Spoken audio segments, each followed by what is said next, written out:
Welcome, everybody, to the Good Book Club. It is Sunday morning, 11 a.m. on November 13th. We're so excited to see you all here.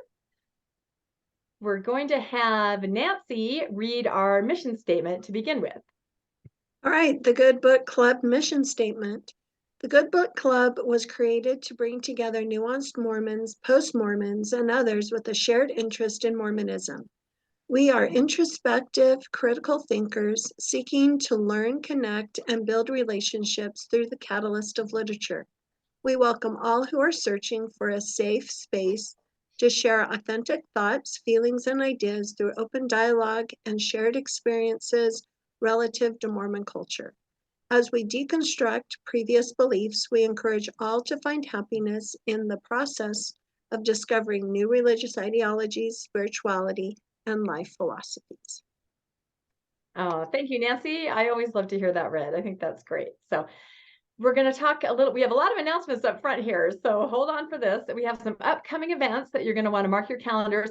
This Tuesday, we are going to have a Lazy Learner discussion led by our amazing book club member and professional artist, Karin. And we're calling this a drink and draw. You can take that how you want. But she's going to be basically taking us through a meditative drawing experience. So we want to make sure that we get some Sharpies, bold, fine, and extra fine, and also some drawing paper. And we're just going to have an amazing evening with Karin, learning how to draw and visiting and having a good time together. So that is this Tuesday, November 15th at 7 p.m. Mountain Time. We're excited about that.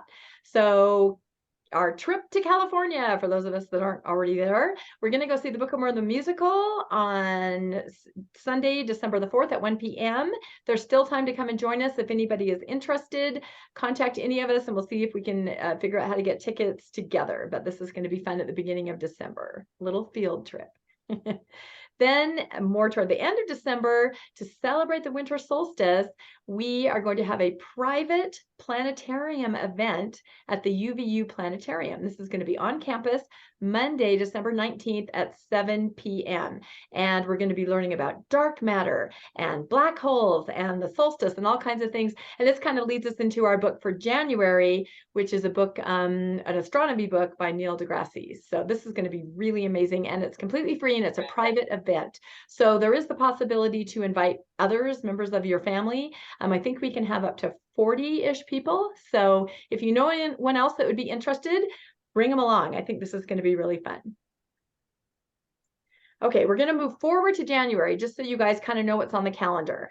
We are going to have a special bonus event with Alyssa Wall. If you guys watched Keep Sweet, Pray and Obey, the story of Warren Jeffs, it was Alyssa that was the one that was instrumental in bringing him down. Now, she's written a book called Stolen Innocence, and this is why we're announcing this so early. If you would like to grab a copy of this book and read in preparation for Tuesday, January 31st at 7 p.m. You don't have to have read the book to attend. We can just listen to her story, but I think it'd be cool if at least some of us had read it. So I'm going to try for sure. So this is the very end of January. So just kind of put that on your calendar and grab the book ahead of time. And then in January, we have another bonus event. We are going to have RFM come talk to us. And he's so funny because I'm very organized. I plan. I'm trying to get him pinned down. And he's like, oh, I don't plan that far ahead. I'm like, well, the Good Book Club does. So all we can say is going to be an undisclosed time and date and probably undisclosed location. But he's going to be coming to talk to us sometime in January. So hopefully I can pin him down soon so we can put that on our calendar. So those are some fun things coming up. So another thing I want to mention is there's a lot of media that you kind of associated with the Good Book Club that you might be interested if you're not already aware. So I started yet another category, media on the radar. So some of you might know that I'm helping John DeLynn with his Mormon Stories book club, and we are reading Lighthouse, the incredible biography of Gerald and Sandra Tanner. And this Friday in studio at 2:30 p.m. Mountain Time is going to be a live call-in with John and Sandra, the author Ronald, and myself, and we're going to be talking about the book. So if you've read the book, oh my gosh, come join us. If you haven't read the book, it's a fairly quick read and absolutely, well, I want to say infuriating. but amazing. So that is something kind of on the radar if you guys are interested in that. And that event will be recorded, so you can watch that too. Some of you also may know that I love to post things about things that are in the media. I'm always throwing those on the book club page. And I decided, you know what? I'm just going to a schism, right? The Good Media Club. So this is just a Facebook page that I created where I'm going to throw media related things, movies, films, documentaries, series, things that I come across, just sort of informational in case anybody is interested. So it's not like a page where we have a meeting or anything, but you guys can look for that and jump over there and join that. And then you'll kind of be in the know as far as what media is out there having to do with Mormonism. So the Good Media Club. We've also started a Good Book Club podcast, which is basically just the audio of our meetings and our Lazy Learner events and our bonus events, because we've decided we have so much great content. Let's make this available for those that want to listen. So you can search the Good Book Club podcast, and we'll have it pinned under the Good Book Club featured tab on Facebook. So if you just want to listen, and we even came up with a little theme song, trying to be all professional. So anyway, but I think this will be great. And then I think the last thing is, I don't know if all of you guys know this, but the Good Book Club started almost 2.5 years ago, and it was actually co-host Landon and I who started the Good Book Club together. And so we are starting a podcast that we are calling Mormon-ish, Living a Joyful Life on the Other Side of Mormonism. And we are going to be talking to people who are, stepped away from the church, maybe nuanced, moving past that, but are doing some amazing things in their life. And our idea, of course, is to target a lot of you guys. So wait for that call, because you guys all have amazing stories, and we would love to have you guys come on the podcast and just talk about, a little bit about your journey and what you're doing. So look forward to that. We will put more information out about that soon. And I think that's the end. Oh my goodness, it is. And now we'll just very quickly talk about our book for December, and we're going to have Spencer, who's our discussion leader, preview that a little bit for us. Yeah, so could I share my screen really quick? Is that possible? Oh, It's not saying I cannot share while the other participant is sharing. yeah, Melinda, if you, okay, Sorry, we don't need to, but you can share your screen now. okay. I think there's a reason why no screen sharing is allowed. Yeah, it's not swastikas or anything, whatever. Yeah. Can everybody see it okay now? Yes. Okay, great. So I'm really excited about the book next month. It's called How to Be Perfect. It's by Michael Schur. Michael Schur is one of the writers of The Office, as well as the main writer for and creator of The Good Place. So if you've seen The Good Place, it's a great book.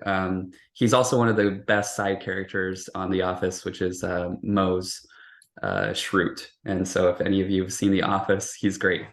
And so he's really funny, and the book obviously is going to be pretty lighthearted as well, which is great for a book of this type. What he's looking at is, how do we address sort of ethical issues? What does it mean to be morally good or bad? And it allows us to explore sort of ethical situations without the dry source material of like the essays from like 500 years ago to have to kind of sift through. And he gives a brief introduction of a lot of these different philosophical schools of thought, like deontology, existentialism, utilitarianism, and others, which I think is really great, because I approached whether something was morally good or bad from the framework of religion, and never thought, I kind of adopted this idea where without God, you can't be moral. And this book really kind of upends this whole idea.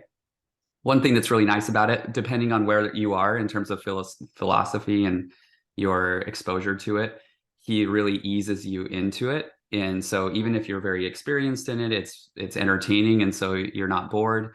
But it does start off like easy. So like one of the questions he asks and he addresses in like a chapter is, should I punch my friend in the face for no reason? And he starts from there, where everybody can kind of heuristically say yes. No, I will not punch my friend in the face for no reason. And he gets into more difficult questions like, how much should I give to charity? Am I allowed to enjoy art if it was created by some awful person? Why should I even bother being good if there is no moral meaning? I thought that one was really interesting. So I really like the way that this book kind of leads you into a direction where you can create your own moral framework. My own personal view, I'm an accounting professor, and one thing I've always found interesting is that in philosophical arguments, they often adopt the same terms as accounting arguments. So there are people that say, you owe me, or this person is morally bankrupt, or I paid my debt to society, or someone so earned what they got. And all of these things are accounting terms. And so I absolutely loved it in The Good Place. If you've seen the show, which I highly recommend, there are actually some moral accountants that are in the show. And on the other side, there are these accountants that are keeping track of all of the things that you do and assigning points about whether you're good or you're bad. And if you get enough points, you get to go to the good place, basically. And so I thought that that was really interesting. So my own mind goes straight to accounting because accounting is all about developing and recording the obligations that one company has to another. And that's what kind of philosophy is all about, is trying to say, like, what do we owe to each other inherently, intrinsically? So I highly recommend the book. I'm super excited about it. And if you get the chance, it's only 4 seasons, I think, of The Good Place. So it's not that long. You could easily binge it and I think it would be a great show to watch while you're reading the book as well. So that's it. We'll see you next month. Oh, thank you, Spencer. That is awesome. Yeah, I can't recommend The Good Place enough either. And I'm so excited to read this book. And I had no idea when I started Googling the author, I had no idea it was Mose on The Office. That just kind of blows me away. If any of you have watched The Office, I think you know why that would blow me away. Mose is one of the more unique characters. So it's awesome. So anyway, we have a lot of exciting and amazing things coming up. I hope you guys will all stick with us because we sure appreciate you. And now, to our actual book this month, A Hunter-Gatherer's Guide to the 21st Century. And we're going to turn everything over now to our wonderful discussion leader, Martilyn. Here we go. All right. So I was telling everybody earlier, this is going to be a very discussion-oriented presentation because I didn't really feel like rehashing, summarizing. I don't know, but I'll try to summarize each chapter, and then I'm hoping we could have a little discussion after each chapter summary. I'll just go over the introduction. Well, actually, I guess, so Bret and Heather are evolutionary biologists, and they taught at Evergreen State College. They no longer teach there. They have a podcast now. It was clarified on earlier posts that it will be. You're not unmuted. Oh, you are unmuted.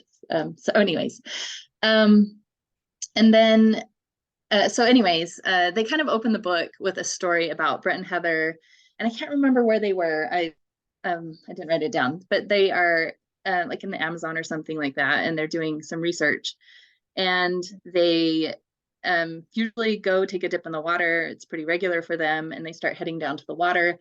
And when the locals said, "Hey, it's raining in the mountains," and they're like, "Okay," and so they're like still heading toward, and they're still heading. Oh, I hope, is my internet okay? Can you guys hear me? Yes. Yep. Okay. Anyway, they start heading down to the water still, and anyway, the local finally got it through to them that they shouldn't go swimming. And before they even finish that conversation, they see that the water is turning brown. A lot of sediment is in there because the velocity is getting higher. And anyway, they realized that it would have been very dangerous for them to go swimming. And so they just use this as a story to explain, like, that they'd been spending like their whole summer there, and they thought they knew the place. They thought they knew where they were. And they realized there was some local wisdom there that they didn't even have. There were some dangers there that they didn't they didn't know about. And they talk about how live in a world where we can easily move from one place to another, and we don't necessarily we're not familiar with where we live, and just how things are so much different now than they were when when we were living in tribes and stuff. So life is changing. It's hard to keep up. We live in a super hyper novel world. I would say the goal of the book is that, like, to try to remind us that when it rains in the mountains, stay out of the river, and to help us know that. And they propose that the scientific model can help us do that. If we do science right, it can help us predict more, assume less, and it helps things fit in with one another. So anyway, that is kind of the intro to the book. The first chapter, so they kind of go over a kind of fictional story, because we don't have enough like research to know what was happening when humans came across the Bering Strait.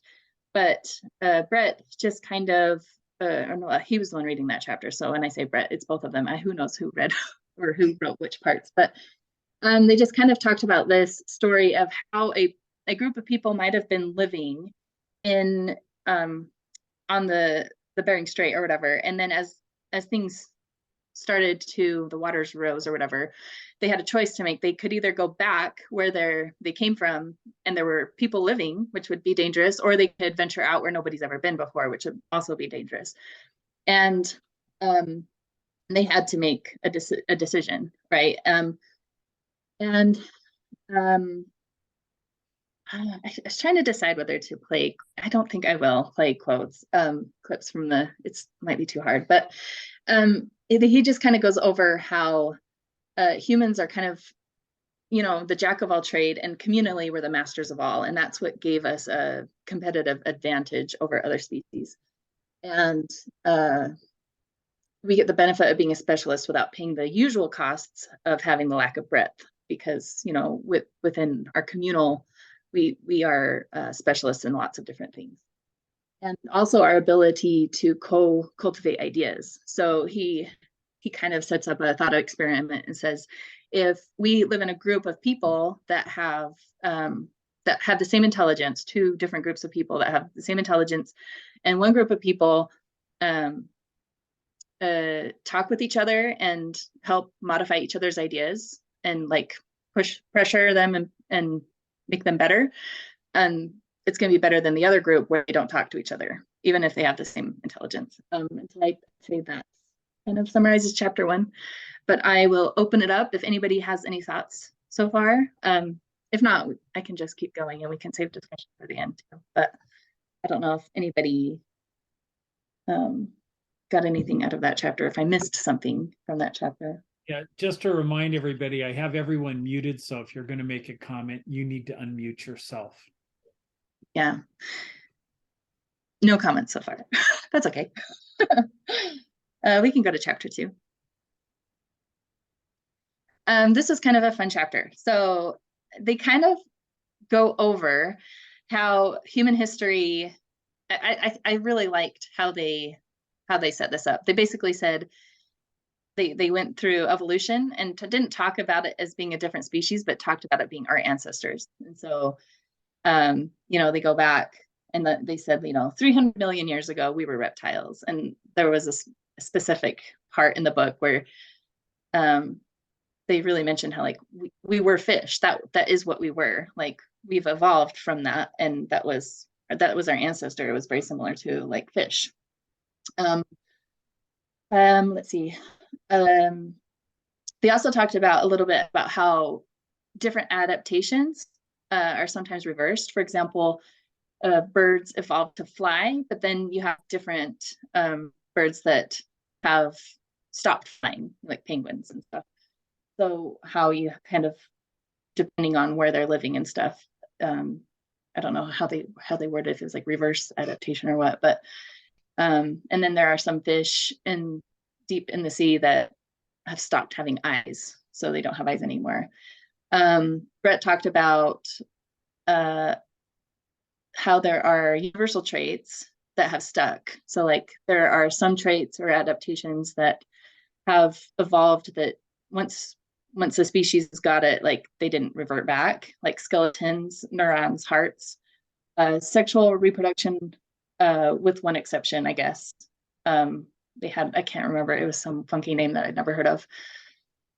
I was thinking about that though, and I was like, I don't know, does it count like where we have our modern technology where we can do like the way that we reproduce isn't like the same way that we naturally reproduce. So I don't know if maybe humans have come against that too, because I don't know, does technology count? That's a thought I had when I was reading the book. Let's see. Oh, one thing that I thought was interesting, we didn't always have centralized nervous systems. So apparently, like heart pumping wasn't always centralized, or central nervous systems, things like that. Sometimes those used to be compartmentalized. Yeah, for 440 million years ago, we were fish. There was an interesting quote, how like it all could have turned out so differently. Like it almost seems like when we look back that it almost seems preordained that we would be discovering our own history and writing about it. And would a rerun of history would have like, would we've had 5 digits or a 4-chambered heart? And you know, in a different scenario, maybe selection would have come up with something else. But they do claim that we would have had to come up with brains to overcome our own inadequacies. So I guess they think of our consciousness as a way to overcome. It's a way to adapt faster. So like obviously our genes take a long time to change over time, and so our brains were an adaptation that allow us to adapt quicker. They talked about early tetrapods, which they had to stay close to the water. And it was interesting as they told the story, because one big idea that I've got since leaving the church is just this idea of kind of the balance between, I'm trying to describe it. I'll explain this. So the tetrapod, they stayed close to water except when they didn't. And most of them that didn't most surely died. And were explorers, but the risks that the explorers did pay off, and then they moved out of the water. And so it's interesting to me, because it's like on the fringe of like exploring stuff. It is very dangerous, but at the same time, that's where we survive. That's the thing that actually survives as well. So it's just an interesting balance, and it's not always easy to know like where you should be, I guess. Should you be more on the explorer side, or should you be more on the safe side?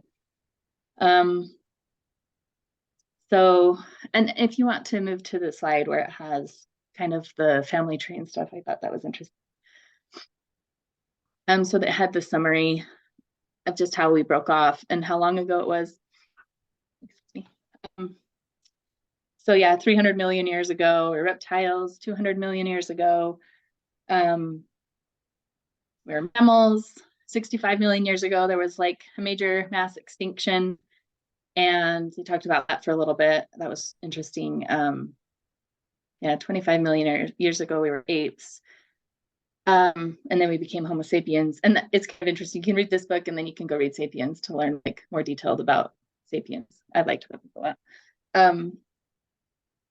Are humans more chimp or bonobos? So I guess we have like the same amount of relation to chimps and bonobos, and chimps are a little bit more violent and bonobos are a little bit more peaceful. And I guess there's been a lot of discussion about people trying to decide which ones are humans more like. And it's interesting because humans kind of have tendencies. So that was an interesting discussion as well. Any comments yet? Does anybody? I'm gonna change this real quick. Oh, there are some comments. So I'm gonna go ahead, Spencer. I'll let you go.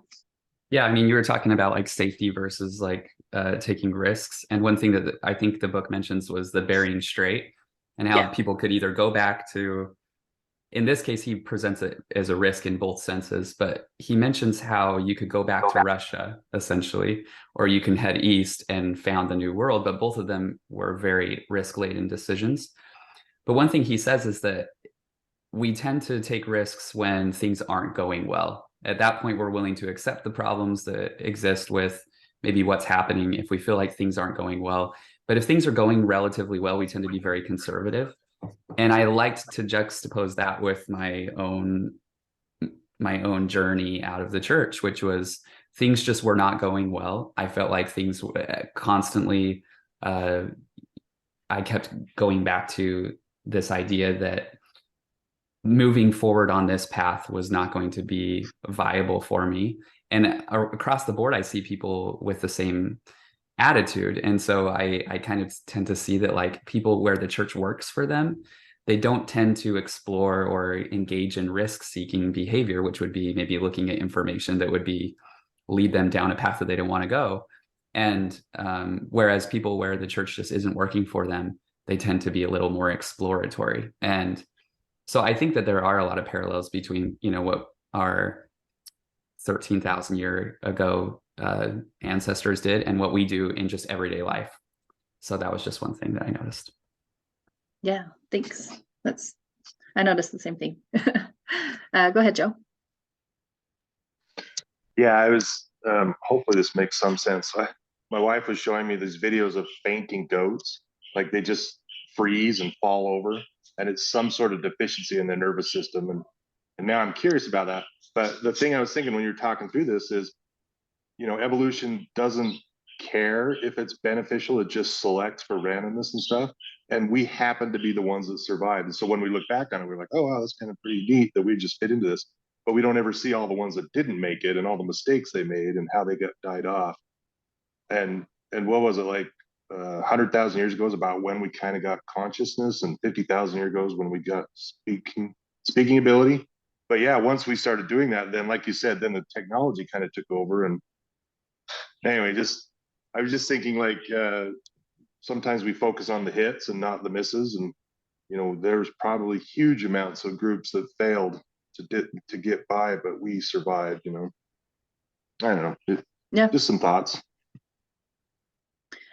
Yeah, I'm just gonna jump off that for just a second. Something my husband and I have talked a lot about is just the odds of us being here like we are just so slim. And sometimes it's nice to just recognize that, like, we have the chances of all of our ancestors surviving and being successful and us being here the way we are is just like it's interesting thought to think about, I guess. So anyway, go ahead, Melinda. One of the things that I really appreciated about this chapter specifically, and it even shows on this particular slide, is the use of we, right? Like every time they were talking about, it was we are fish, we are, and it just was a wonderful perspective for me to think about. I mean, I know that, but I don't go around thinking of myself as, you know, a fish. So I really enjoyed that. Yeah, like we are fish just as much as we are our surname, right? Like it's just further back. Yeah, that's cool. Go ahead, Bruce. Yeah, this is kind of going back to Spencer's comment.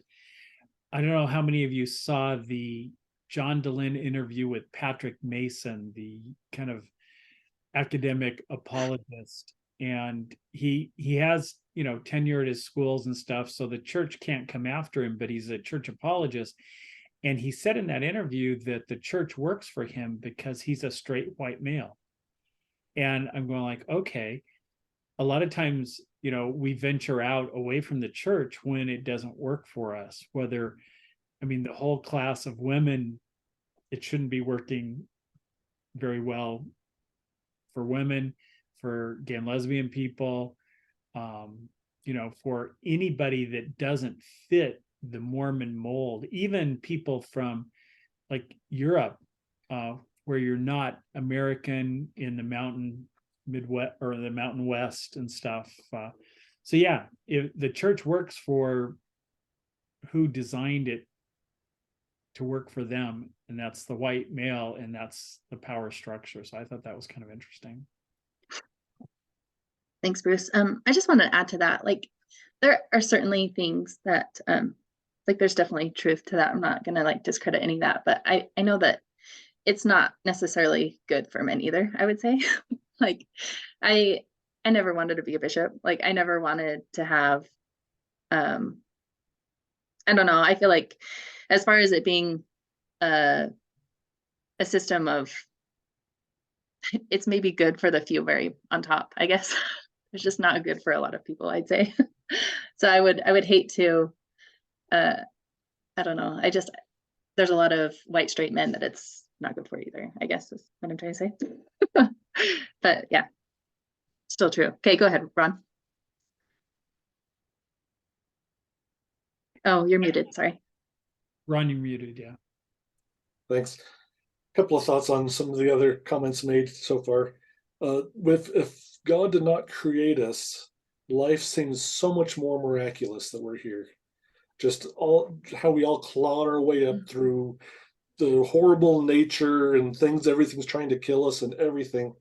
And things like cancer and all these horrible ways to die and these parasites, these seem a lot more palatable, knowing that God didn't design them there to torment us and to drive us crazy or kill us and just make our lives miserable, because this place is just horrible, and we've clawed our way up to get here, and sometimes life sucks, but sometimes we do amazing things. We create great art, stories, great acts of love, and all of this seems so much more miraculous, uh, kind of in this kind of a framework. So I like this idea of life a lot more than just God created us, and sometimes he likes some people and sometimes he torments others and things like that. Yeah. But another thought on we explore more when life sucks, and the church preys on people who are going through hard times, because they know that those are the ones that are more willing to join the church. If they've been humbled, they've experienced some great trauma, and they're looking for anything to try to pick their lives back up. So as missionaries, we were told to look for those that were humble, that had experienced hard things, and maybe even recently a death in the family, because we have a great solution for that. So those were things that we were taught as missionaries, and things to look for to find people to bring them in to the church. So the church preys on that same kind of idea as well. Yeah. Thanks, Ron. Go ahead, Landon.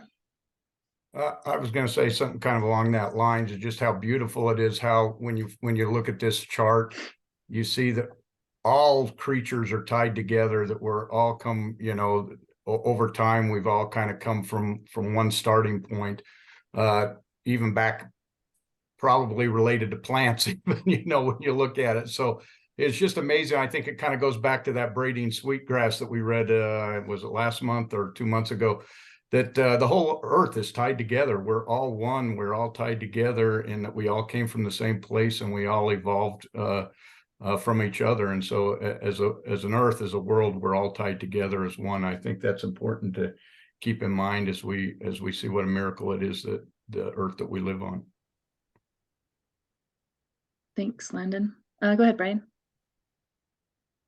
I was just going to say that my reading of the book, I really liked up to this point.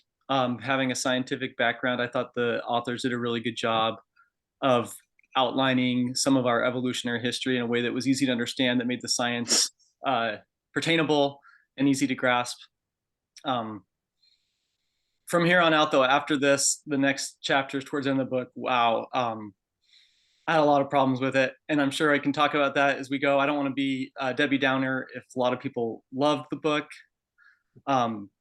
but from my perspective, this is about where the book stopped being enjoyable to me from this point on. But we can get to that. Yeah, we'll definitely have some discussion. I'm certain of it. Okay, let me go ahead and move on to the next chapter, and it's Ancient Body, Modern World. So I think they opened up the chapter with explaining how if you show this optical illusion, it's on the next slide. If you show this optical illusion to people that did not grow up in modern cities, in a modern, they will not be, so like we look at these lines in the next slide, sorry, Melinda, we look at these lines and it kind of looks like the line on the left is longer than the line on the right. And if you give this optical illusion to someone that did not grow up in modern society, they are less susceptible to this optical illusion. And so in this chapter, they kind of make the case that it's like in reality, those lines are the same length. And so in what ways are we not seeing what's real? I think they kind of go through ideas of like, are there things in our senses that we're not sensing correctly, or I don't know, this opens up a whole can of worms. Like right now I'm thinking of this guy that basically says that we don't even know what reality is, right? And so we could go into a whole different philosophy or philosophical debate about that. But they also go through how the pit of nature and nurture, like how I couldn't fully grasp this idea. I should have maybe listened to it slower, but we often talk about nature and nurture and how it's like one or the other, and they were pressing against that idea a little bit. And maybe somebody can help me with this in the comments and kind of summarize what they were trying to say there better than I can. And they weren't necessarily arguing against technology in this, but they were just, I guess, making the case for being more cautionary. So changes in advanced structures should be changed slowly. They make the case for that. And just because you can doesn't mean you should. Adaptation, they talked about Chesterton's fence. If any of you are not familiar with that analogy, I think it was had to do with politics, but basically they were talking just about how if there's a fence and you don't know why it's there, you need to learn why it's there before you tear it down. If you don't understand why it's there, goes through an appendix, talks about the appendix, and talks about how maybe the appendix, that we don't understand why the appendix is there, but we should, he was getting really technical, and then it was technical in a way that I didn't spend enough time with it to like really understand it. So I'm really going to apologize for this. They talk about, Bret said that he came up with a 3-part rubric to discover if something was an adaptation or not.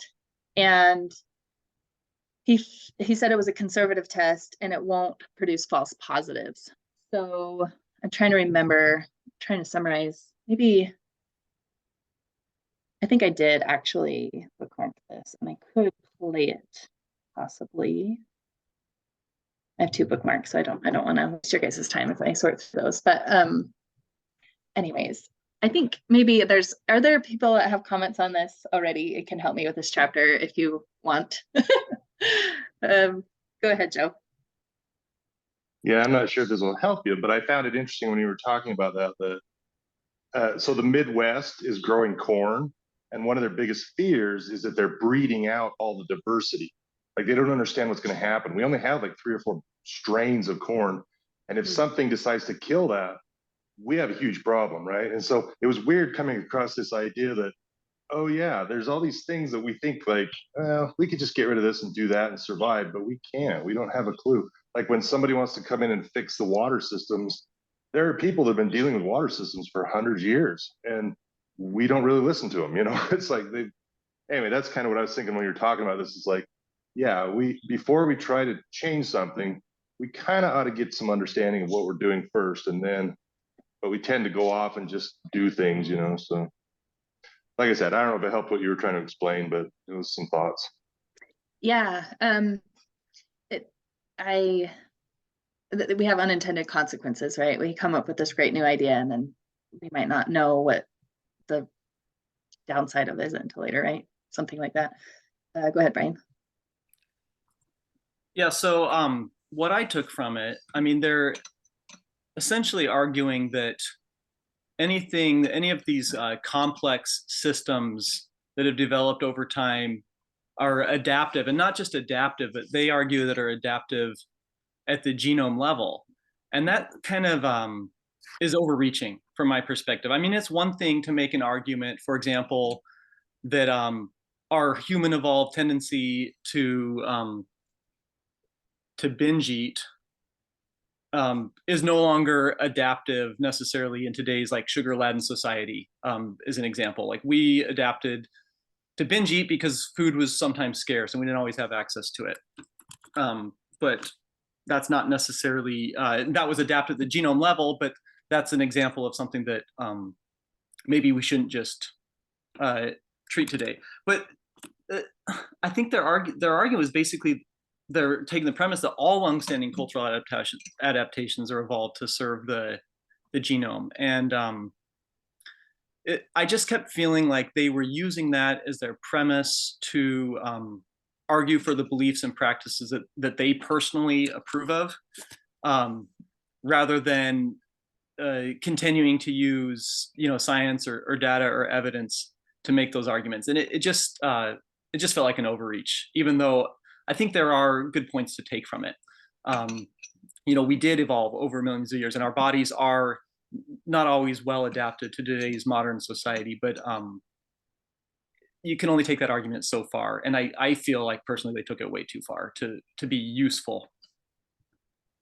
Yeah, thanks for that, Brian. You described that well. Go ahead, Bruce. Yeah, I just, when I read that,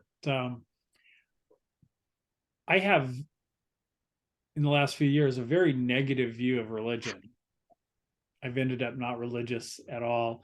But then when we read Sapiens and the explanation that, religion and the shared kind of cultural things allowed the hunter-gatherer groups to band together into larger, I guess, organizations and being able to do things together, it made my view of religion a little less harsh, but it reminded me of that when I was reading this part of the book.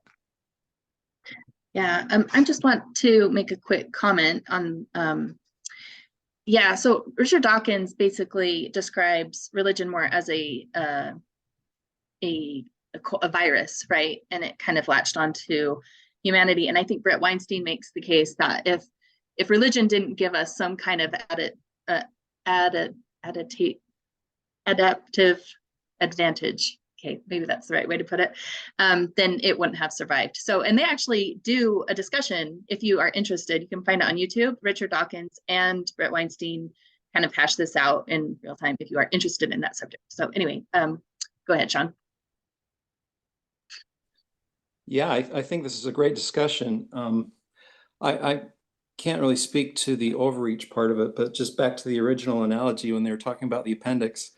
If I remember right, they were also saying that scientists back then were thinking that the large intestines was useless and could be removed. And so I think the point that I got out of all of that was that number one, we just need to be real careful not to assume that just because we don't understand something that that doesn't have some sort of meaning. And then the second thing that I got out of it was that nature has a miraculous way of taking care of itself and taking care of needs. And so if it's our ideas against what nature has produced, then all the more reason to, maybe step back and pause and say, okay, does this really make sense? Or what has nature provided for us that we just don't understand here? So I thought it was a very good point that they made, at least at that point in the book. Yeah, I just saw Dan's comment, and I that the appendix isn't super necessary, and I think the reason, I'm trying to remember how they defended that, and I don't know that they necessarily have research on this, but this was him just kind of spinballing, I would say, or them just spinballing. One of the things is they thought maybe it had something to do with gut flora or something like that it helps you reestablish gut flora after you are sick. And then the other reason that they kind of felt like it was an adaptation and not just leftover of something is that many different species share it. So it seems like it would have gone away and wouldn't be. So anyway, that was it. Am I mistaken? Is that sounding right? Hopefully nods yes, maybe. Anyway, go ahead, Landon. I just go back to what Bruce and I can't remember who else was talking, but the religion and it being an adaptation and I guess I don't have so much as a comment as a question, and that is, I've struggled with that because I read also in Sapiens, I saw that same thing where I could see that, religion, people would have this common idea and they'd work together, and we see in almost every society has religion. There's religious leaders, there's some sort of religion, they all group around it, and it's what unites them. And now, as I've left my own religion, and especially as I just read, I've been reading Lighthouse for the other thing, and I just see how much manipulation occurs at the same time from religion. It's just very hard as I look at that adaptive and see. I think there's a place. I think there's something, but what does that something have to look like to really be useful to me, and that I can adapt to it? Because I love that idea of the community, the religious, that everyone working for one idea, and I don't know how you get that without that. Are there other ways that we tie together and we unite in an order, or will we revert back to hunter-gatherers if we let the religious part of it go? So more of a question than anything, but it did get me thinking as I saw that about that very thing. It's one of the holes that has been left since I have left religion, is how do you find that community that unites everyone in a common cause?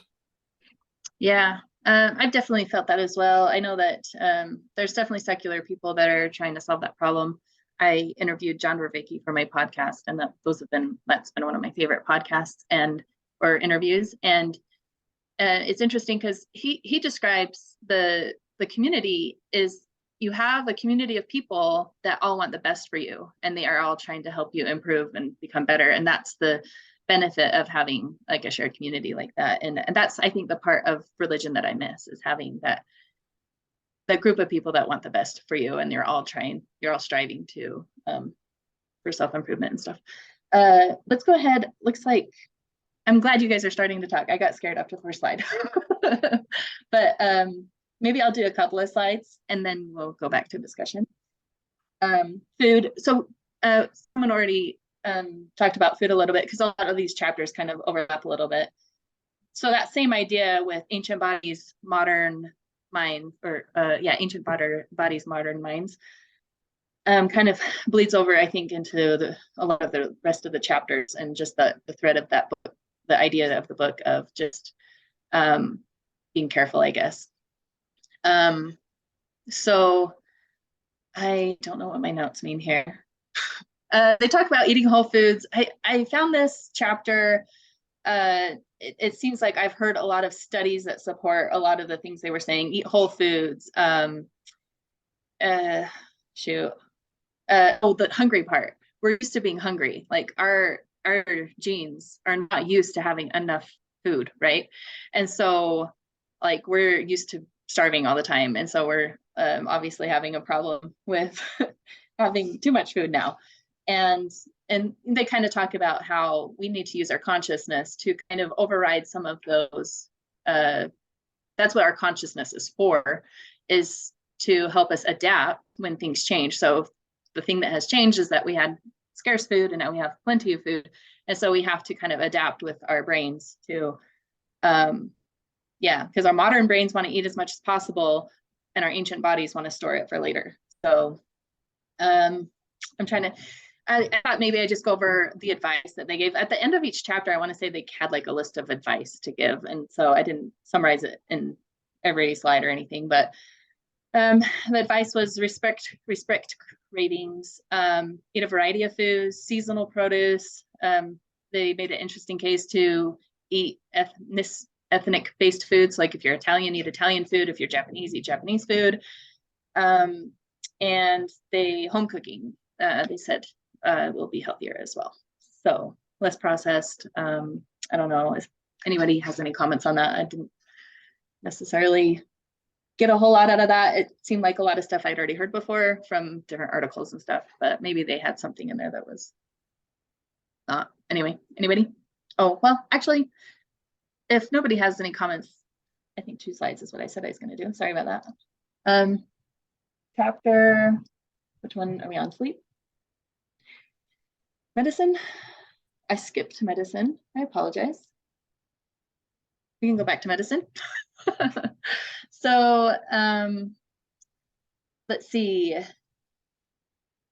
Okay, so this chapter, I felt like they gave a lot of like anecdotal examples to scare us from medicine. It reminded me of my dad. Not that there's not some truth to that. Kind of like someone brought up about the intestines. They thought we didn't need that, but we did. We do, obviously. I do feel like 100 years from now, we will probably look back at practices we are doing in medicine and say, I can't believe we did that. That's crazy. So like, it would obviously be wrong to think that we have everything right. Like that would be a bad mindset. But I do feel like they are way on the conservative side. Anyway, that was just my opinion after reading this book. Maybe someone else has other opinions. They had a story about their son breaking his bones. And it's interesting because I feel like when you cast a bone, I think people understand and starting to understand more, the more stress that you give it, the better it heals. But I thought the reason for casting, and they didn't mention this in the book, was so that you don't re-break it. Like you're protecting it from, you're maybe making it take longer to heal, but you are preventing it from being a really bad, like where they need to do surgery to fix it. I thought that's what casting was for. So I don't think that they're necessarily wrong in that, but it's interesting that, I don't know, I found that interesting. I did like how they talked about pain has evolved to protect us. And that is something that my husband is super, he's like, I'm not going to take painkillers because that's my body trying to tell me I need to do something different. So so he takes that really seriously.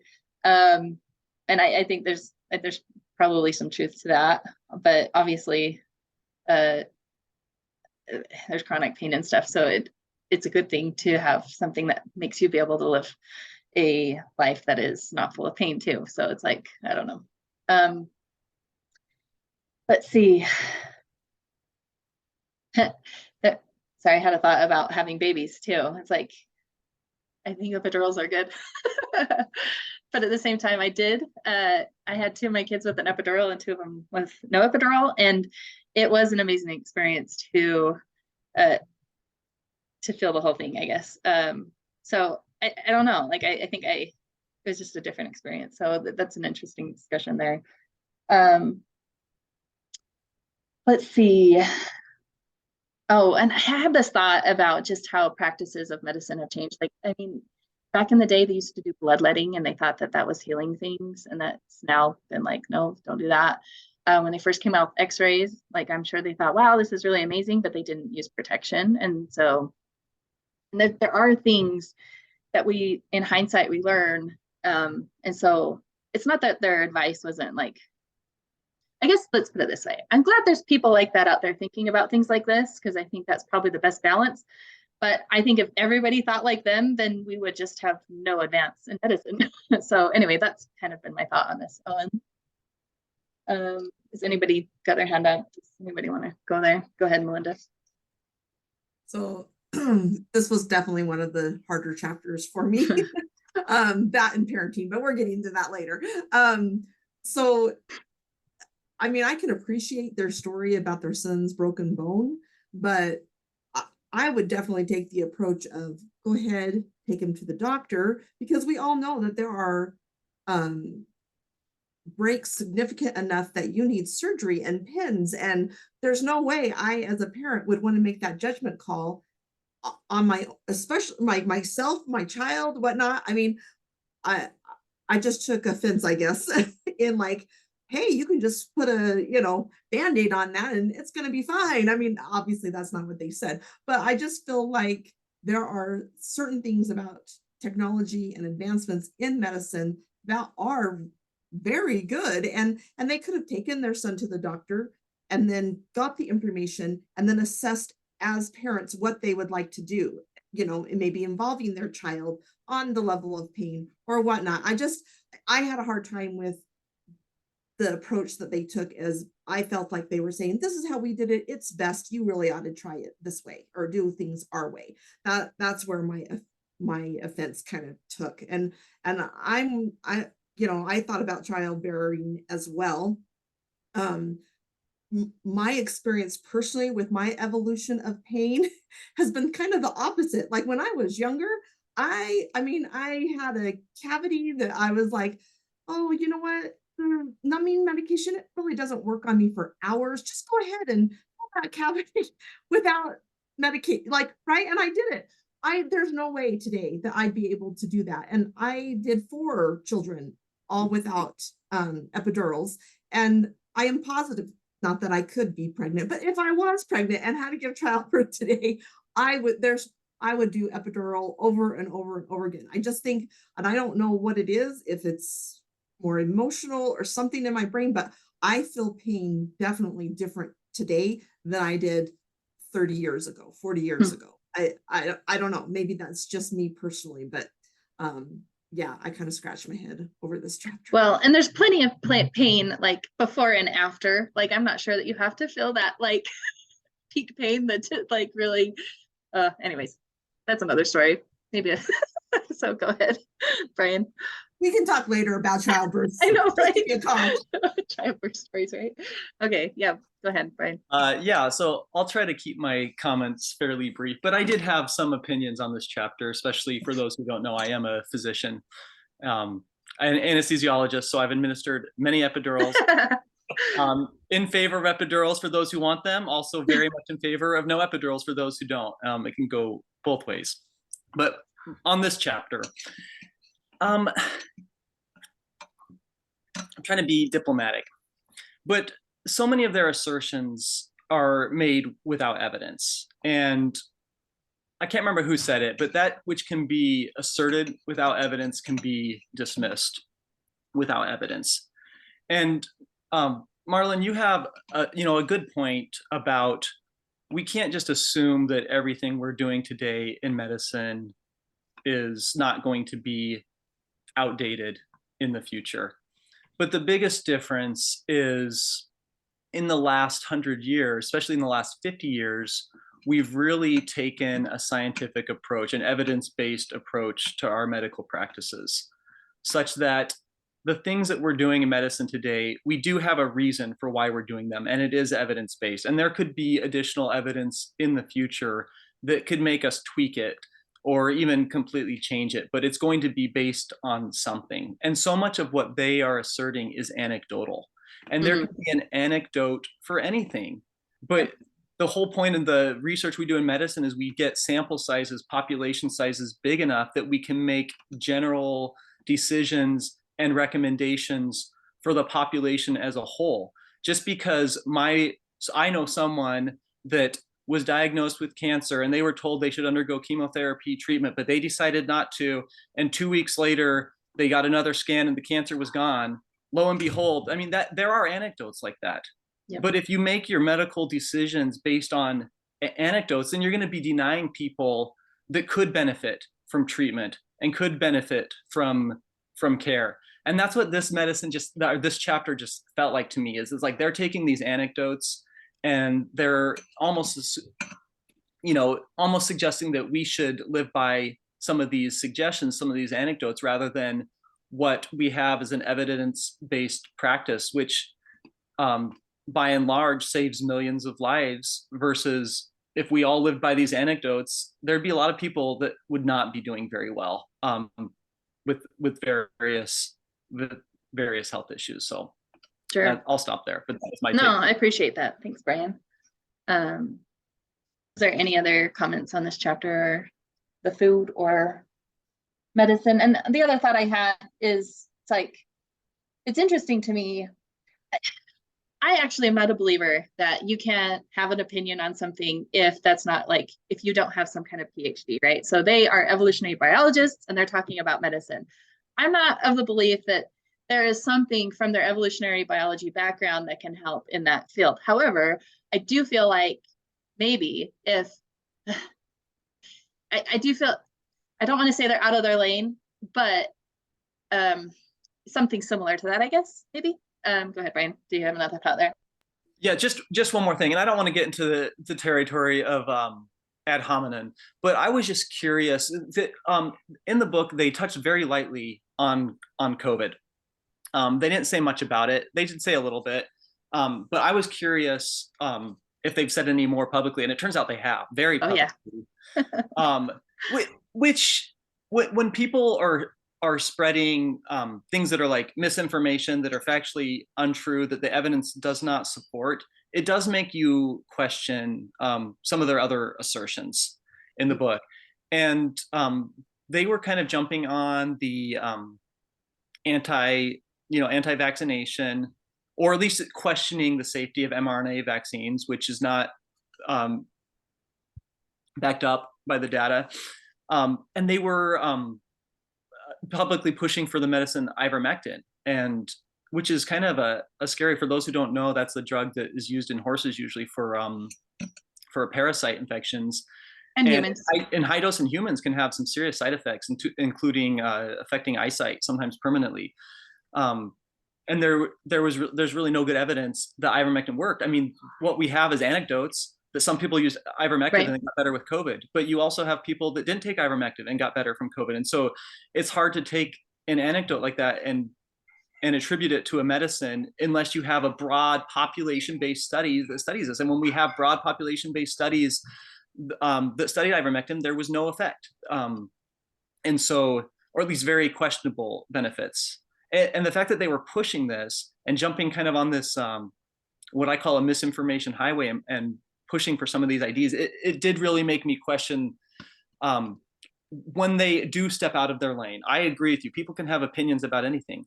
But when they're making assertions that are outside of their field of expertise, are they willing to consider the research, the evidence, the data in that field? Or are they just making assertions without taking a look at that evidence? And my feel is that a lot of times they were making statements without taking the data into account, which is disappointing, because when I am going to make an assertion outside of my area of expertise, I try to at least be willing to look at the data, and rather than just making my anecdote and stating it as a fact and then recommending that other people follow that advice. That's getting into kind of scary territory, and really rubbed me wrong.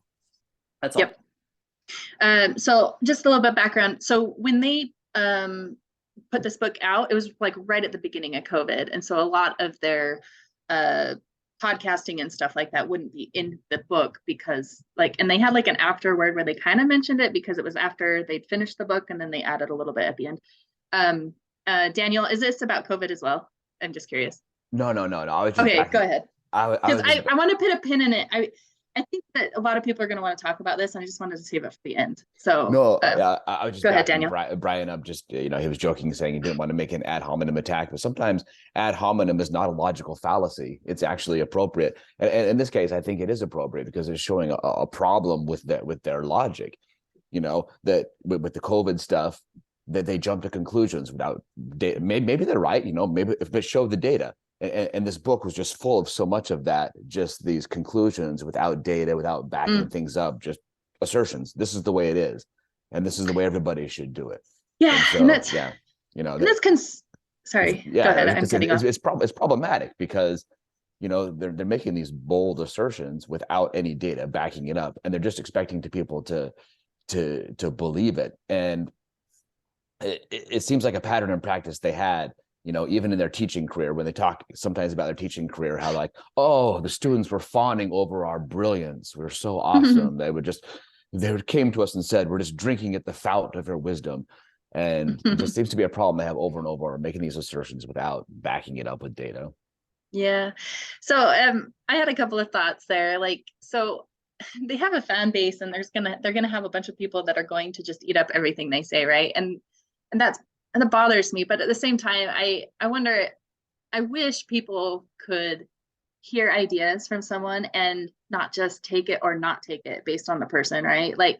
We are so bad at that. We're so bad at putting people in this camp of well, they said this one thing, so now everything they've said is discredited. Now, I'm not saying that if they have bad reasoning, that maybe we should be skeptical of a lot of things they say. That's not exactly what I'm saying. But it's just interesting how we kind of take people as a whole, even though I think people are complicated. They're going to have good ideas and bad ideas probably. Anyway, that was a thought that I had. So let me just kind of go over the last few, and then I'm going to leave the last 15 minutes sorry, Rebecca, do you want to have discussion starting at like 12:30, or do you want me to be done at 12:30?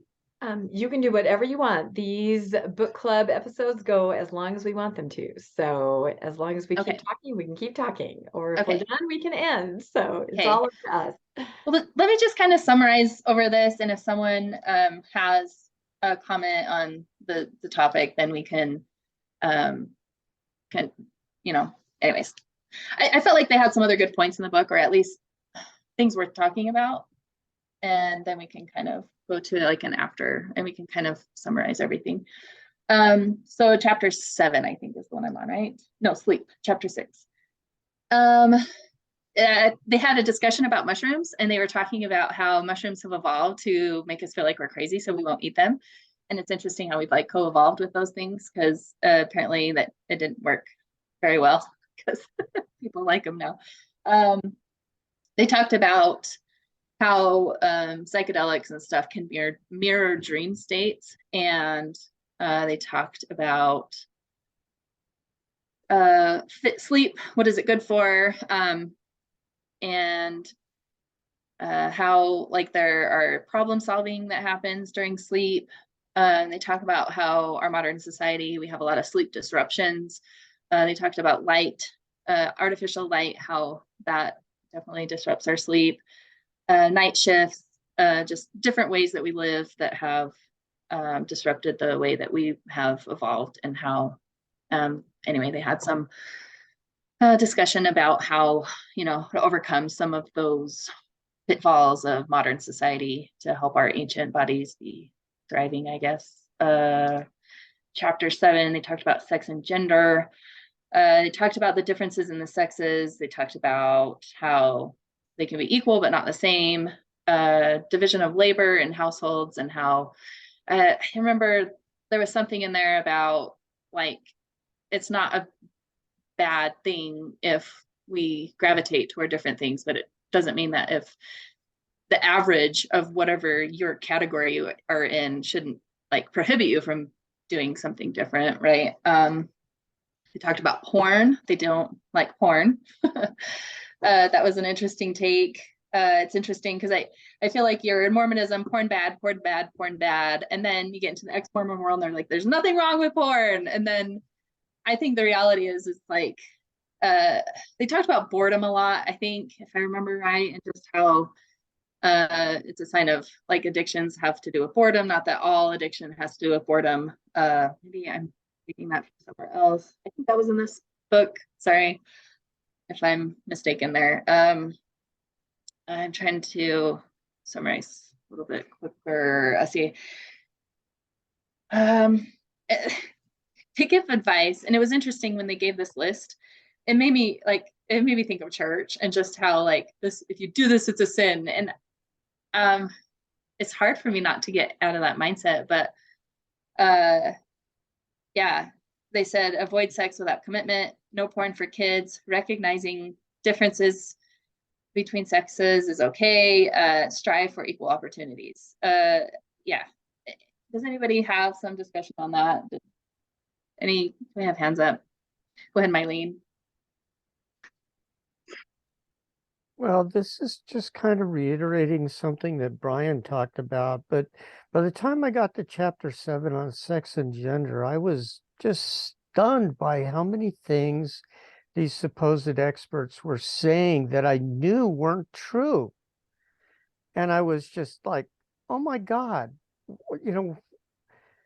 they were just using their titles to promote things, especially at the end of sex and gender. They had a whole paragraph or 2 paragraphs or something that were basically describing their version of what sexuality should be.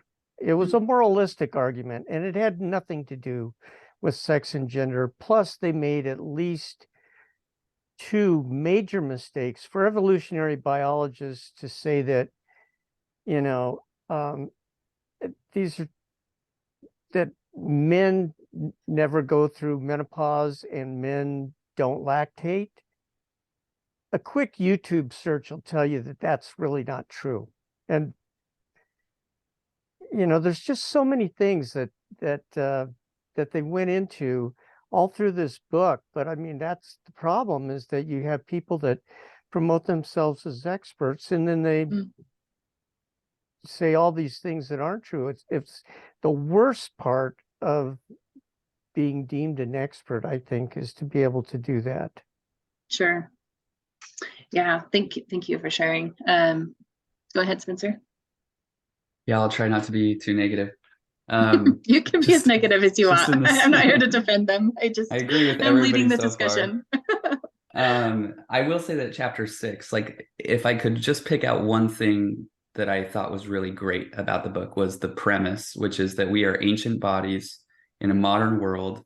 How do we navigate this? And this idea that, like, as cultures have evolved to try to sort of adapt with our genome, however, whatever that means metaphorically, but this idea that, you know, we are trying to create a world that is best adapted for us. And I think that there are lots of parallels that we could draw to Sapiens, where he talks about what does he call it? Luxury trap. So like things that happened to us that seemed to have helped us in providing us more comfort, whether it's the agricultural revolution or whatever it might be, but that it's a trap, right? It has this unintended consequence for us. And a lot of things like the internet or potential, maybe pornography, you know, there's an argument maybe to be made there.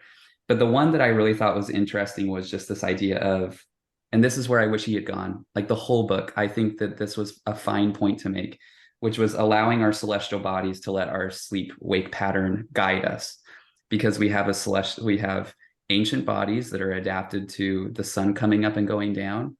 We need to figure out a way to allow some sort of natural circadian rhythm that will allow our bodies to, you know, go through proper sleep cycles. I think that's a great message, and it's backed by science.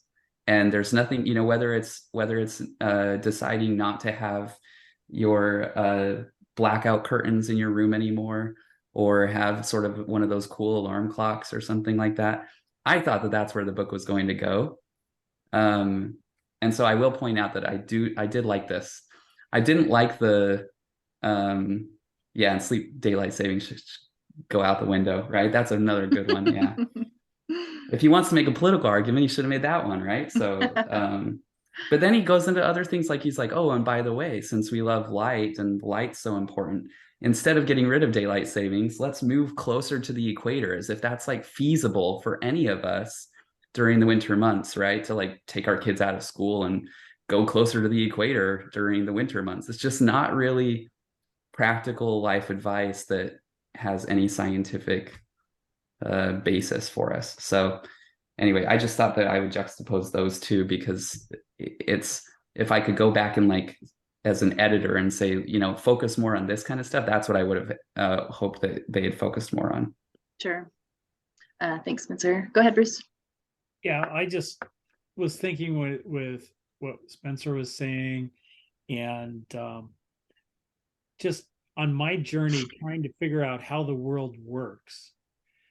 I found a few thoughts and concepts in the book I thought was really interesting, going, you know, to the very end with their menorah concepts with their kids. It's a big question. You know, I don't have kids, never been married, not probably ever going to be, and certainly not having children. How do you raise children? You know, all these questions leaving the church where you had all these answers. And then I found that so much of the world and so many people are a real mixed bag. I mean, you know, people that you think are really great. Then you find out, you know, their home life or, you know, commitments to a spouse or something aren't quite as what you would think was the greatest, that people are a mixed bag.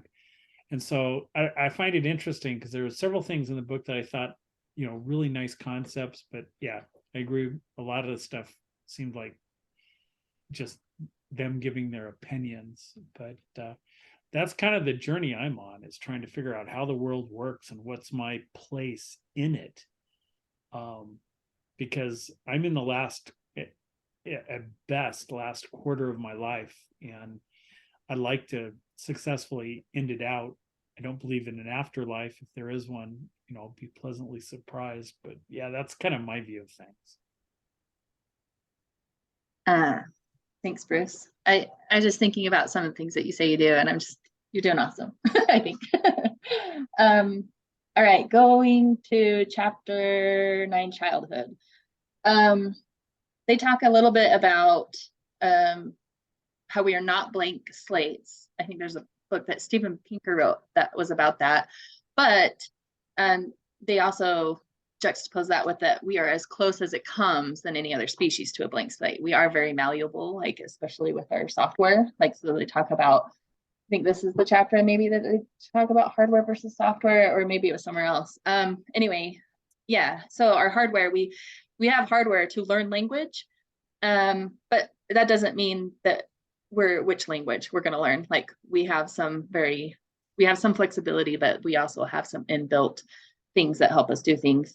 So for example, they said that we're born with a broad potential, and that potential does narrow over time as we start getting into a groove. So we have less ability to, like, I guess we lose our ability to make certain sounds and stuff, even as we have growing, as we go further into a language. That's why it can be so hard to speak different languages, because you can't even make the sounds.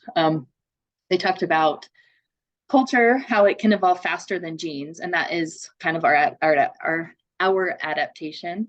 They described culture as being the software and genes being the hardware.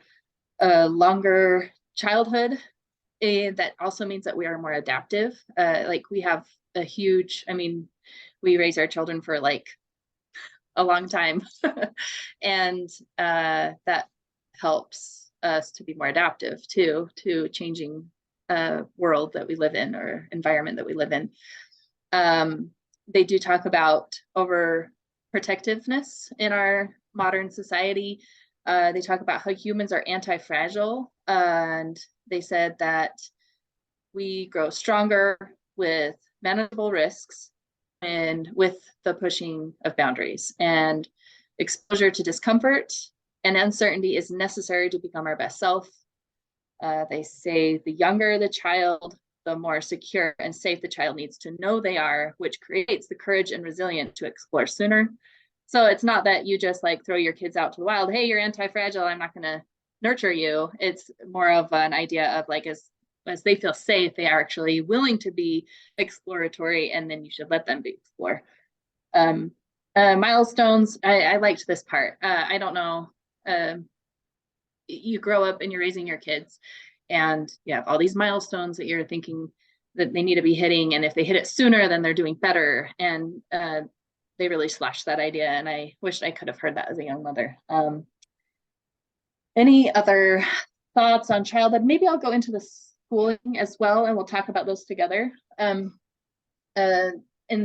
school, I really liked that quote, using fear to keep children seated in neat and tidy rows, to keep their eyes forward and their mouths closed, to keep them from moving their bodies at all, but for a few scheduled moments each day. This will help create adults who are unable to regulate their own bodies and senses, unable to trust their own ability to trust their own decisions, and likely to demand similarly controlled environments when they are adults. This is interesting. I couldn't help but find the correlation between this and church. I felt that I was told exactly what I needed to do. I wasn't allowed to grow and learn and figure things out by myself. Like, if I needed to know something, I found it out on LDS.org, and I didn't want to stray from what the God was saying through his leaders, through the prophet, through his one and true church. And anyway, that I don't know if that's a problem with our society. That's a parallel that I made. And since we are in a Mormon themed Good Book Club, I don't know. And I don't know that the church affects everybody that way. I know that there are people in the church that have a better relationship than I did, but I was all about the rules, and I was very legalistic in my practice. And I think that was not good for me. Other things that they talked about, how schools, they fill kids with knowledge, but they lack teaching wisdom. Kind of thought about that. I'm not sure that it's the school's responsibility to teach wisdom. I think that maybe comes from family. I don't know. Maybe that's something that schools could do some more of. I don't know. They teach kids how to conform, fringe ideas. Shoot, I don't know why I wrote that down. Never mind. I'm gonna scratch that. That sentence doesn't make sense. Sorry, my notes don't make sense. They talked about how schools kind of like, it is outsourcing parenting. So like we're trying to be better at it. They wonder if modern schools produce children who are good at school but bad at thinking, because they do teach us to conform so much. It's interesting. I kind of can see the spirit of schooling that they would rather have. I don't see the feasibility of it, and I prefer our schooling over no schooling. So this chapter was, for me personally, I just was like, I get what you're trying to say, but I don't know a better way to do it. Like I think we're doing our best. I don't know. What are other people's thoughts on this last couple chapters? So childhood and school. Go ahead, Brian. Yeah, so this is one of those areas, it's like I don't have a lot of expertise. Some of their recommendations or their statements that they made sense, like logically. It's like, oh yeah, I could see that. It's like good points. I don't know that it's backed up. But one thing that did strike me as I was reading through some of these chapters on childhood and general school and other things, they seem to be coming from very much a place of privilege, where not very considerate for lots of other places in the world that people are living in poverty, struggling to make ends meet, worrying about food sources on a day-to-day basis. And it's not even feasible to implement some of these recommendations unless you really are a very, very privileged position where you could implement some of these recommendations if you wanted to and if you felt so inclined. Which is a separate issue altogether from whether or not there's any evidence that your kids would be better off for these implementations. But that's kind of, a lot of these are lifestyle choices, and there's probably not evidence one way or the other.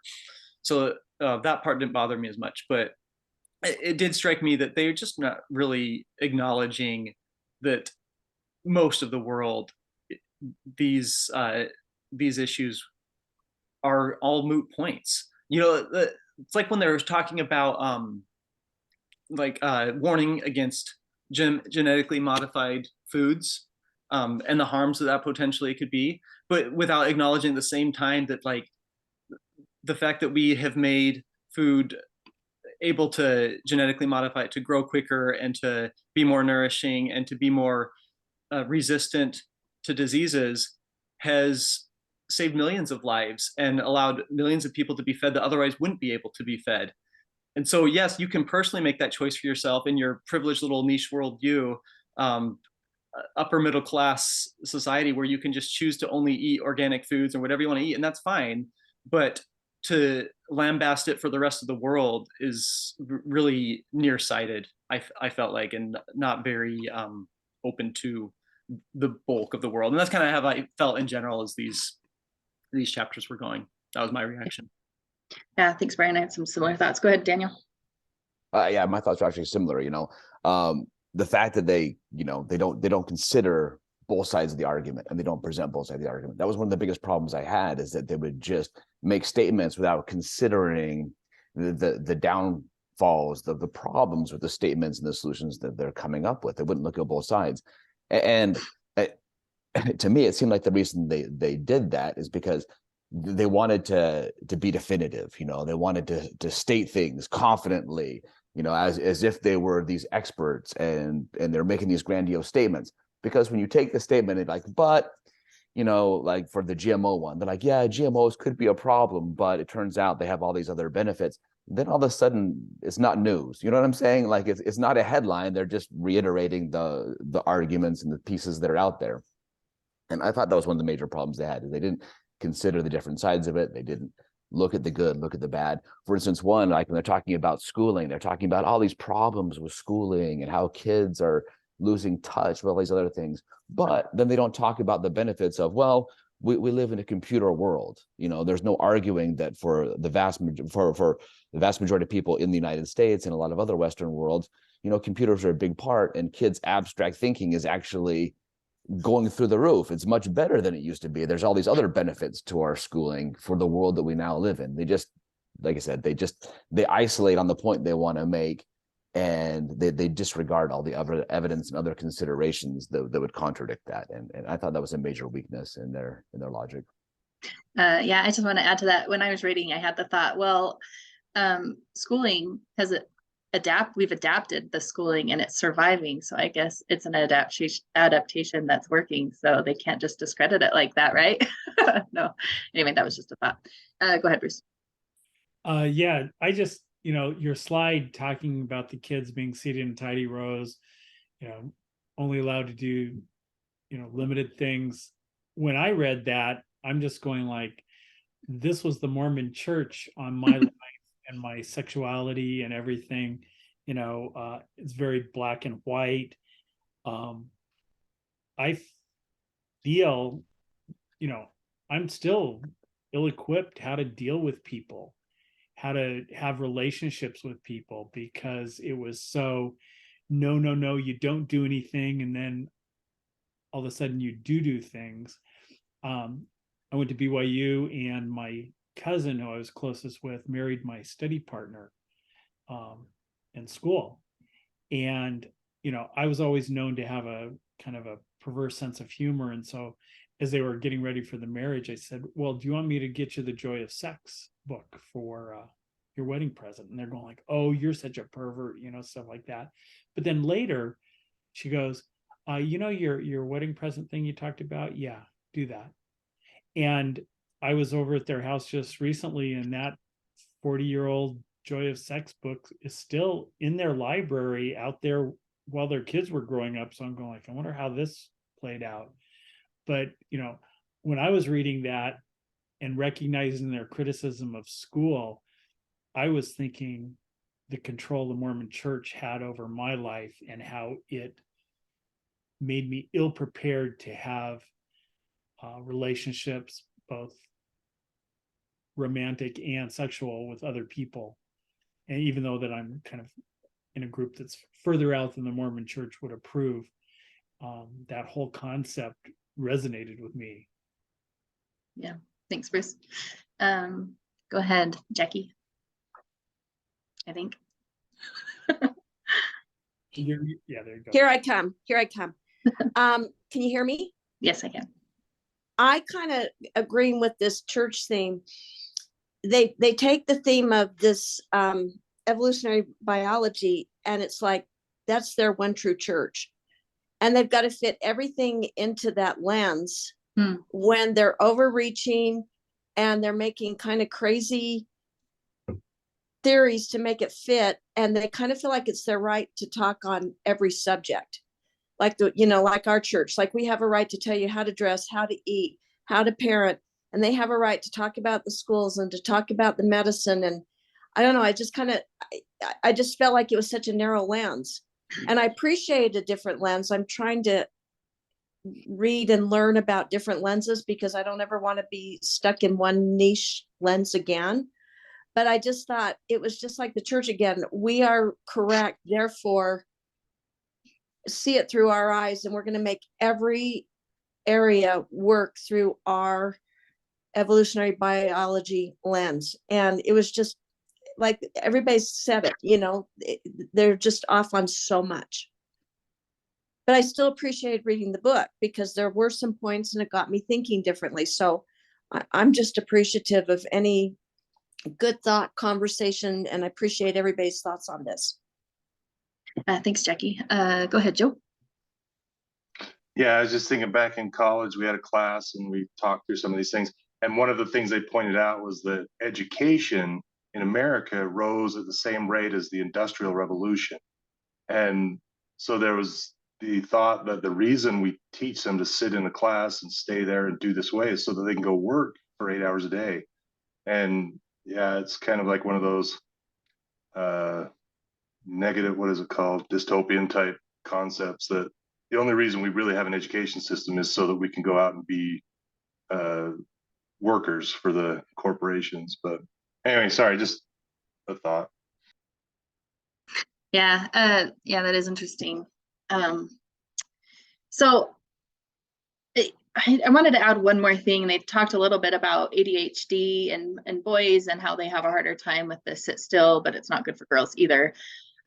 It's interesting because I can't help but wonder if a different type of schooling would make it so that my son would be like fine at school. He's helped with some medication, and when we started giving him the medication, it was a 9-day difference. Like there was no more like school was a nicer experience for him and for those around him. And the thing is, it takes so much energy and time. Like I can't remember who said it, just how they're talking about this from their, they have the ability to school their children a different way and take them off to different countries and give them these experiences. And I don't doubt that their boys benefited from that, but that is not a luxury that really, you don't even have to be in a poor class to not be able to enjoy that luxury. Like I, in a middle class, can't enjoy that luxury of schooling. There aren't schools available that do that. And I think, if that's a better way to school children, it would be cool to see them. And you do see charter schools that do different types of schooling. There was one in Colorado. There were a lot of different types of schools in Colorado. There's some really cool ones. And some of them were kind of going toward the spirit of their schooling that they were advocating for. And I don't have a problem with what they were advocating for. I think having everything be one way is probably not as good as having a variety of things, but they just talked about it in such this is the right way that it was really hard to take. I agree with a lot of all your comments are kind of in that same vein of just how this is the way it should be. And it's like, okay, well then why isn't it that way? Anyways, becoming adults, chapter 11. So adults regularly ask themselves questions like these. Am I taking responsibility for my own actions? Am I being closed-minded? Am I entrenched in a worldview? If so, why? Am I coming to conclusions independently? Or have I accepted an ideology that I allow to do my thinking for me? Do I avoid collaboration that would be valuable if it would also be challenging? Am I letting emotions make decisions for me, especially hot, intense emotions? Am I neglecting my adult responsibilities? And do I make excuses when I do? So this was, I feel like, sound advice. It's interesting how this advice also pokes holes at their own book, because I think that's what we're doing here. But I think that's sound advice. Like, we don't want to be in echo chambers. We want to make sure that we're kind of thinking for ourselves as much as we can. Obviously, there's whole philosophical debate you could have about whether we even think for ourselves and free will and all that stuff. But anyways, so am I doing as well as I could or should be doing? They were talking about how coming of age type stuff they talked about in this chapter that was interesting, and kind of made me think of how I kind of miss that in the religious ritual sense. Some people don't miss that. I do. But they also talked about how they define different kinds of coming of age or rights that people gain. You have age rights, and if you're a certain age, people expect you to, the societies kind of hold you to expectations if you're a certain age, and keep you accountable and make sure you rise. So there's like social pressures to meet certain expectations if you're a certain age. They also said that there are merit rights where, if someone has gone through and accomplished something, then they are expected to know something about that thing they accomplished, that it's maybe more skills-based. That was kind of an interesting conversation. They talked about the self and how each individual is their own complex system, and just kind of advocated for becoming a scientist for yourself and just using the scientific method.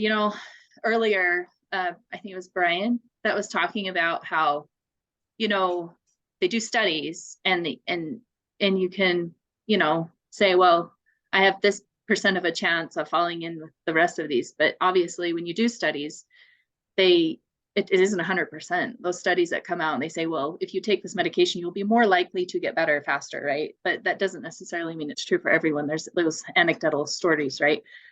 And so they just kind of talked about how we each are our own complex system as individuals, and just kind of advocated for trying to change up things one thing at a time, see if your life gets better and keep doing those things. And then if your life gets worse, then, you know, stop doing those. I kind of liked that idea. And because ultimately, it's kind of interesting. I do feel like sometimes we don't give reality its due, and reality bats last. And so, you know, it could be that there are social things that are going really strongly in a direction, and it could be wrong. And reality bats last. It's always corrects it for itself. I mean, in hindsight, we can look back and like point to a few things, right? But anyway, that was an interesting chapter, becoming adults. So I don't know if we want to discuss that. Rebecca, go ahead. Yeah, I did have one thought on that chapter. It just reminded me at every turn how the church tries to keep you from becoming an adult, using critical thinking skills or moving to the next level or the next stage of development. It's very much within their interest to stop you from arriving at all of these milestones. At least that's my opinion. I don't know if any of the rest of you feel that way, but I had to laugh. Most of you know that my son went into the MTC and is now in the mission field. But when we dropped him off, I said, oh, what's your schedule? What's the first thing you're going to do in the MTC? And he said, well, let me pull it up. And he looks at his phone. He goes, oh, as soon as we get in there, we're going to have milk and cookies. And I just thought, yep, that's pretty much it. You're 19, he's 18, but 18, 19, and you're going to start with milk and cookies. So I don't know if any of the rest of you think about it that way, but I see so many areas where you're very much encouraged and even blocked and impeded from developing those skills as an adult. Mm-hmm. Thank you, Rebecca. Go ahead, Bruce. Yeah, I just it came up from Rebecca's comment. I remember, I guess these were some Mormon stories stuff, you know, people saying, oh, you need to go to talk to the bishop if you're going to use birth control or get a vasectomy or something, you know, outsourcing all your choices to the authority of the church, to the guy that you know, may run the tire shop down the street as the bishop. You know, yeah, it's an interesting effort by the church to keep us as children and being told what to do. And I think that's one of the main themes of my life. Yeah, thanks, Bruce. Go ahead, Landon. I don't want to confuse book clubs here, but I was just reading Lighthouse, and it was fascinating as I watched it. The Tanners actually got sued by the church for posting the church handbook of instructions online because they posted just the chapter on how you quit the church, because people wanted to quit the church, but nobody knew how. And the only people who knew how was, the only way you knew how to quit the church was in the church handbook of instructions, which the members weren't allowed to see. And so the church sued them, trying to keep it so that people didn't know how to quit the church. And in fact, in their time, they tried to quit the church, and the church said, you can't. The only way you can quit is you have to be excommunicated. So they had to go in to a court and get excommunicated because they asked to not be a member of the church anymore. They excommunicated them. And that just, as I read that, I was just going, wow, that, you know, for a church that says that we're into, you know, free agency, you don't even have, they act like you don't even have the right, or you can't make your decision to whether you even want to belong to the church or not. So I thought that was fascinating. And as I saw how much of the history that they intentionally were hiding, as the Tanners would ask questions and try to find information, the church would intentionally hide it because they knew that adults who had the information would make decisions contrary to what they wanted. And so it was very much what Rebecca said. They did not want to allow you to make your own choices or see the information and make a decision for yourself. Yeah, thanks. So do you know the outcome of that lawsuit? Someone was asking. Yeah, they went it actually went several rounds. The judge actually cited for the church in one case, but they took it to the next level, and they realized there was no way it was going to be upheld by the 10th district.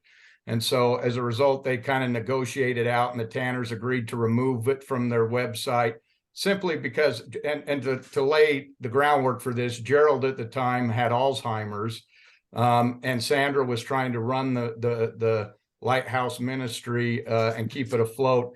And the church showed up with 2 lawyers in a limousine, gave him a letter that said, you'll take it off and put on your website that what you did was illegal.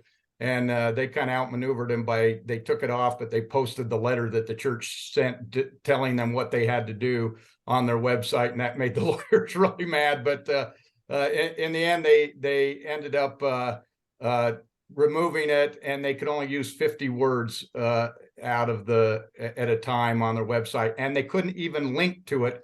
The church argued that if you downloaded it onto your computer, it went into your RAM, and you therefore violated copyright. So anybody who downloaded anything from the church, even if it wasn't your own website, could be charged with breaking the copyright. It was really overhanded and harsh.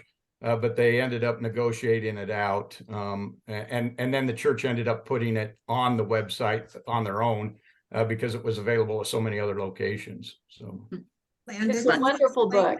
Oh, sorry, I was just going to say, it's an absolutely amazing, mind-blowing book that you want to throw at the ceiling half the time. So I would highly recommend. My little plug. It's called Lighthouse. It's the biography of Gerald and Sandra Tanner. Landon, somebody was asking in the chat, who are the Tanners? Could you just maybe briefly explain? Oh, if you don't know who the Tanners are, the Tanners, she was a member, he was a member as well, but he got out real early and converted to Christianity and became a Christian. But they were the leading critics of the church from about 59 all the way. They're still doing it. And they're the ones who broke so many of the stories about the rocks in the hat, that everything the church would claim, they'd go and look it up, and they'd meet with general authorities, and the general authorities would lie to them and provide disinformation. But before the internet, the Tanners is where you got information if you wanted the truth.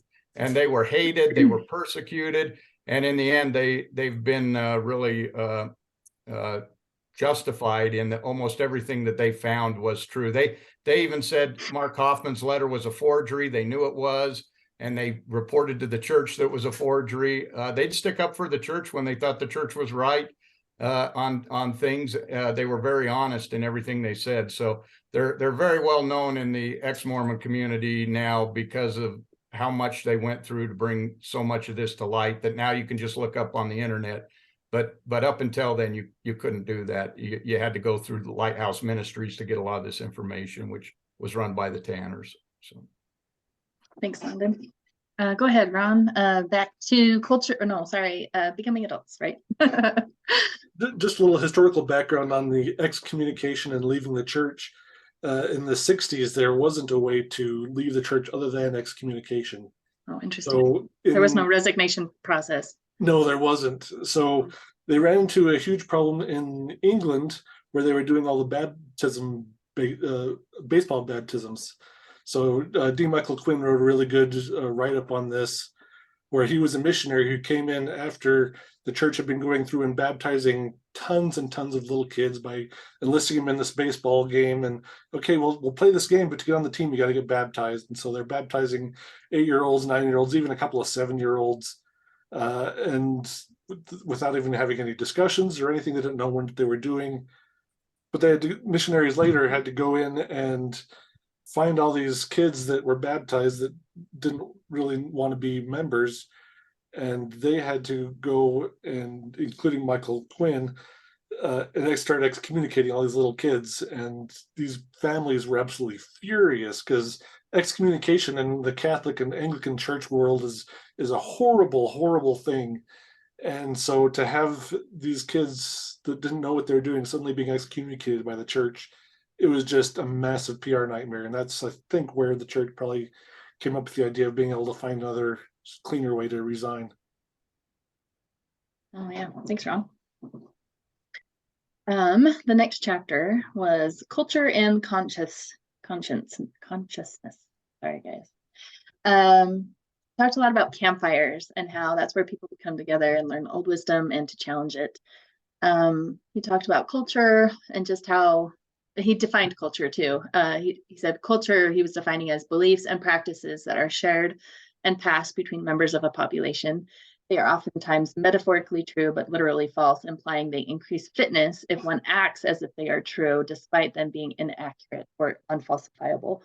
He talked about a group. Let's see, I can't remember. It was some. I can't remember where it was, but it was a group of people that had the belief that if you plant on a full moon and harvest on a full moon, that makes the gods happy, and so that's what you should do.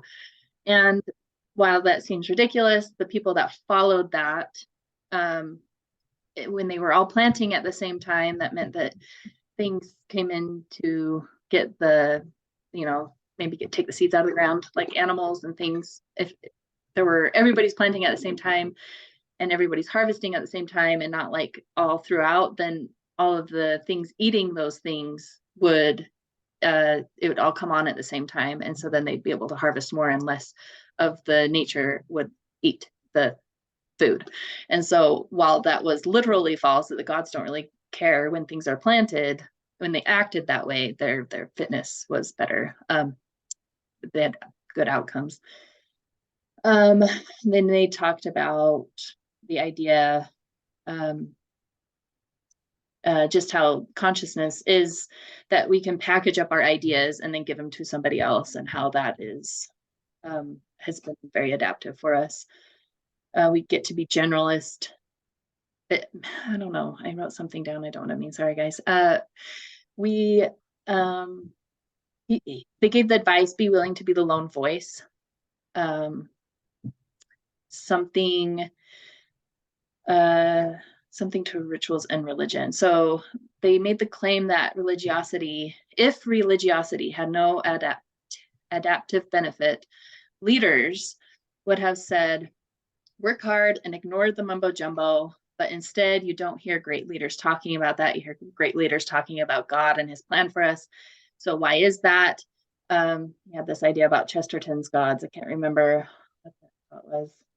So anyway, that was kind of getting into the difference between where he puts religion and where like someone like Richard Dawkins puts religion. So kind of going back, if you want to get into that a little bit, we can discuss that.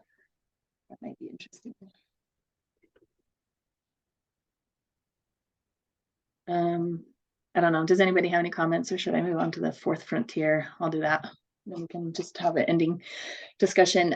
So the fourth frontier, they talked about how at first there was a geographic frontier. So like we were moving on past, so like we were like actually physically moving and stuff. And then they talked about, oh, Landon, do you want to go ahead? I'll let you go ahead and comment. Yeah, sorry. I was just going back to the last chapter. They covered one thing that was my favorite part, and that was they covered sacred versus the shamanistic. And I really liked the reading on that because they said that which is sacred has a low mutation rate. It changes infrequently and is highly resistant to change. It is built for a static world, which I think, we all probably agree that that's pretty much describes the church today. Is, they try to make everything sacred. It's very steady. Nothing really changes much until Neilsen showed up. But it tends to be very unchanging over time. And then it says the shamanistic is high risk, high creativity. It has a high mutation rate and therefore a high error rate. It explores a huge number of new ideas, most of which are poor. It challenges orthodoxy, that which is sacred. And as I thought about that, the early church started out very shamanistic. They were throwing out all these ideas. They were trying all these things, you know, united order, polygamy, all these new ideas. And a lot of them ended up being poor and were pulled back. And so maybe for the first 50, 100 years, the church was very shamanistic. And then it evolved into the sacred. And now I think as people get out of the church, as they leave the church, we start saying, oh, all that was sacred to me is now no longer sacred. What do I fill the hole with? And I think a lot of times you see a lot of ex-Mormons go very shamanistic and start trying everything because they're saying, oh, now it's kind of what I think Brian said with the Beringans or whatever they were called. The risk. Yeah, the risk factor now. Okay, it's now high risk. I now don't have anything to lose. So you start trying high risk shamanistic practices. You might try psychedelics. You might try alcohol. You go into all these things that you wouldn't have tried before, but you see people getting tattoos and all these other things as a result of it. So I thought it was really a cool little comparison to think about how the church went from shamanistic to sacred and why so many people who are leaving the sacred turn to the shamanistic to fill the void. So I thought that was really interesting. Thanks for that, Landon. That's a cool idea. So the fourth frontier, they talk about just how we've had different frontiers. So at first it was geographic. So different, humans were finding new places to live, and then we had a technological frontier, and just getting more technology. They talk about the transfer of resource frontier. So that would be when, like go colonize, right? And then bring that back to the home base. And then they talk about the fourth frontier. And it was interesting. They didn't really have a moral take on these things. They just kind of talked about this is what's happened. And this is kind of how they were framing a history of frontiers that humans have come across. And they are advocating for a fourth frontier. He says that like we've evolved to be obsessed with growth and not satisfied with an equilibrium because of just how nature is out to kill us, kind of like we were talking about earlier. And so we've just evolved to want growth. And so they were advocating for a fourth frontier where we engineer a steady state that feels like perpetual growth.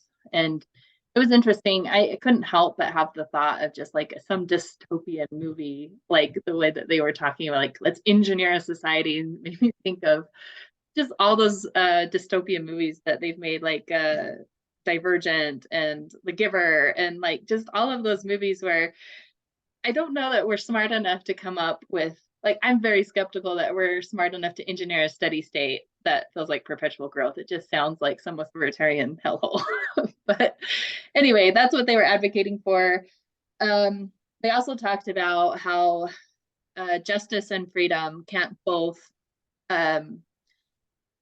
you can't have both. Basically, there has to be some balance between those. Like anybody that tries to tell you we need to maximize freedom is telling you something is off, and someone that's trying to maximize justice is also off. So they were talking about that a little bit. They talked about how we have one planet, but we don't act like it. So their fourth frontier is very much about just how we need to be more sustainable, and instead of our materialistic lifestyle, we are just never satisfied, always keeping up with the Joneses and all that stuff. They also talked about regulation a little bit. I wrote that down. I can't remember what they said about it. So anyway, that was the fourth frontier that they their cherry on top of their book and what they think that we should do about all the things they talked about. Let's see, I'll do the epilogue and after if someone has some comments on that. No, that's okay. All right, so the afterward, this reminded me very much of how you described that, what's her name? Someone might have to help me. Carl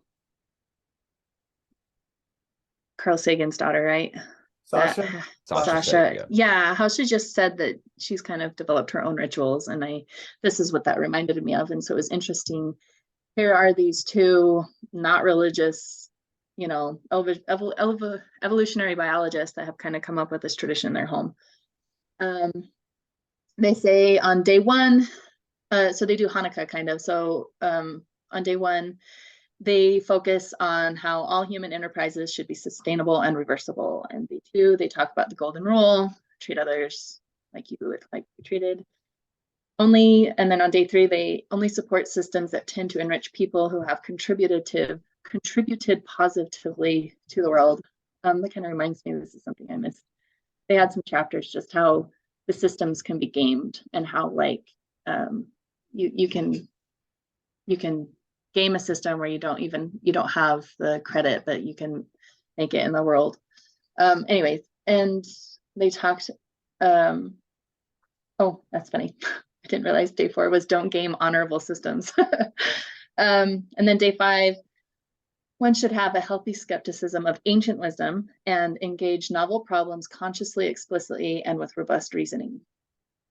Day 6, it's interesting. I don't think anybody here would disagree with that, but I think a lot of people here feel like they didn't do that themselves. So that's kind of an interesting thing. Day 6, opportunity must not be allowed to concentrate with lineages. And day 7, precautionary principle. When the cost of an action are unknown, proceed with caution before making change. Day 8, society has the right to require things of all people, but it has a natural obligation to, I don't know, I don't know what that rest of that sentence, I didn't type it right, but it has I'm guessing it has a natural obligation to return to them as well. So anyway, and that's the book. And so if there are any other thoughts that people have, we can discuss. I was worried I was going to be the big downer about the book. Great job, Martilyn. But I was worried I was going to be the big downer, but it sounded like a lot of other reactions to the book were similar to mine. Yeah, I was really surprised it was on the New York Times top selling, because almost everyone seems to be kind of in agreement that they didn't really prove anything. They just it was kind of like a self-help book that someone's just giving you advice almost in the end. So, well, a lot of self-help books do make the bestseller list though. Well, that's true. You skipped over the parenting part. I wanted to say my one other little piece, if you don't mind. Yeah, go ahead. And don't get me wrong, I just, again, I was like, what are they talking about?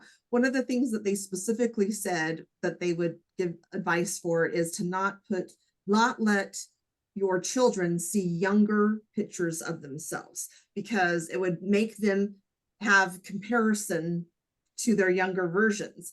So I was like, what? I even talked with my children about this, because I was like, maybe I don't know what I'm thinking, right?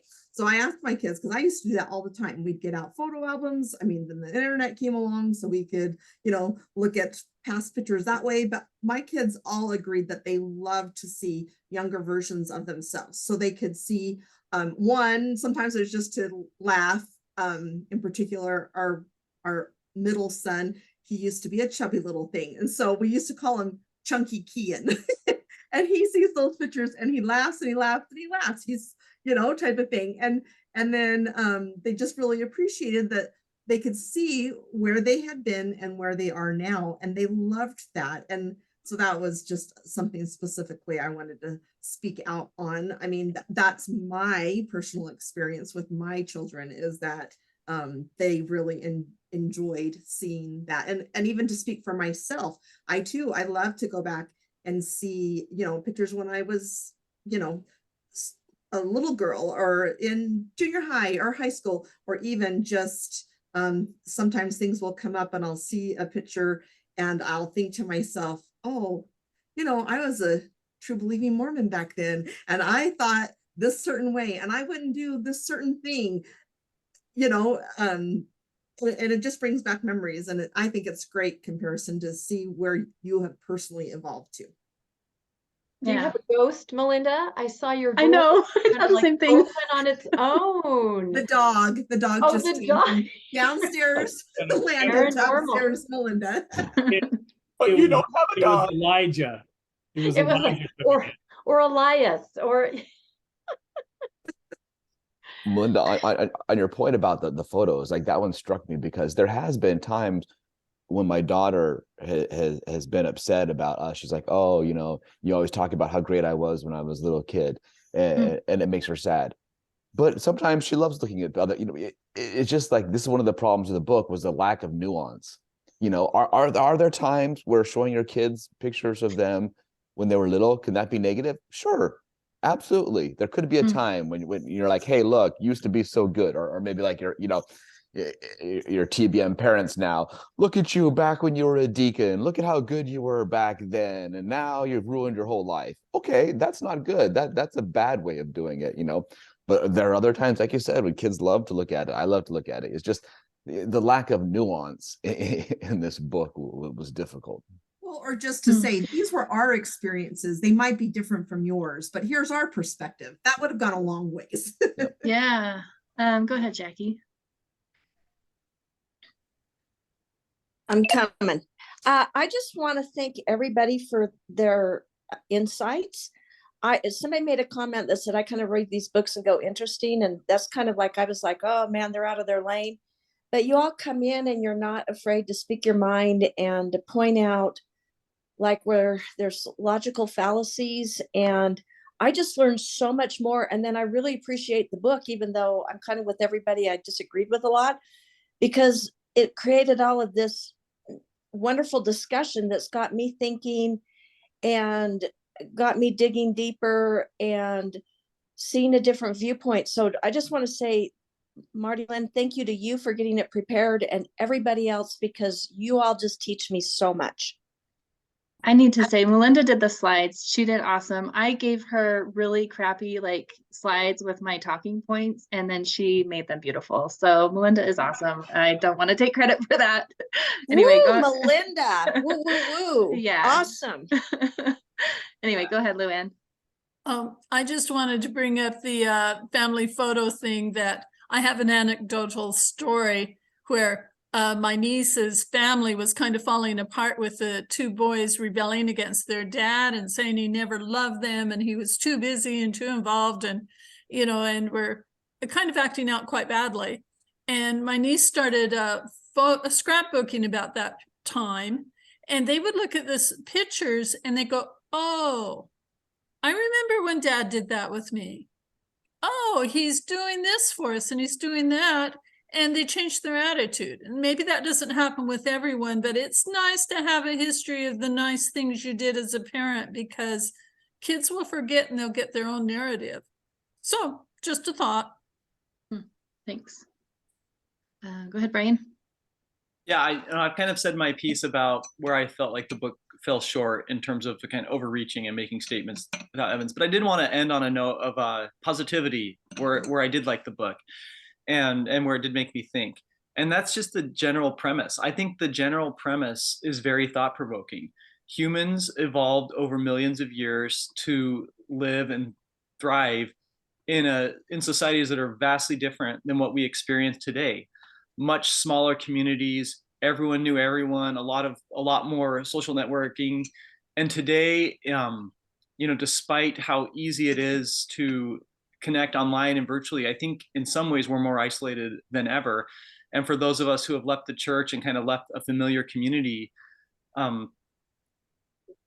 maybe we can gain some insights of what is helpful for mental health in terms of where humans have evolved for the types of societies. And I think those are the types of things in terms of still actively working towards building small tight-knit communities. Places like this, like a book club is a great example, but just the type of thought-provoking is like, yeah, what can we learn about from our evolutionary history about our physical, mental, and emotional needs that we can apply today, but doing that in a way that doesn't overreach and make broad statements that are unfounded or maybe against current data would be a healthier approach, in my opinion. But the book did make me think, and I appreciate that.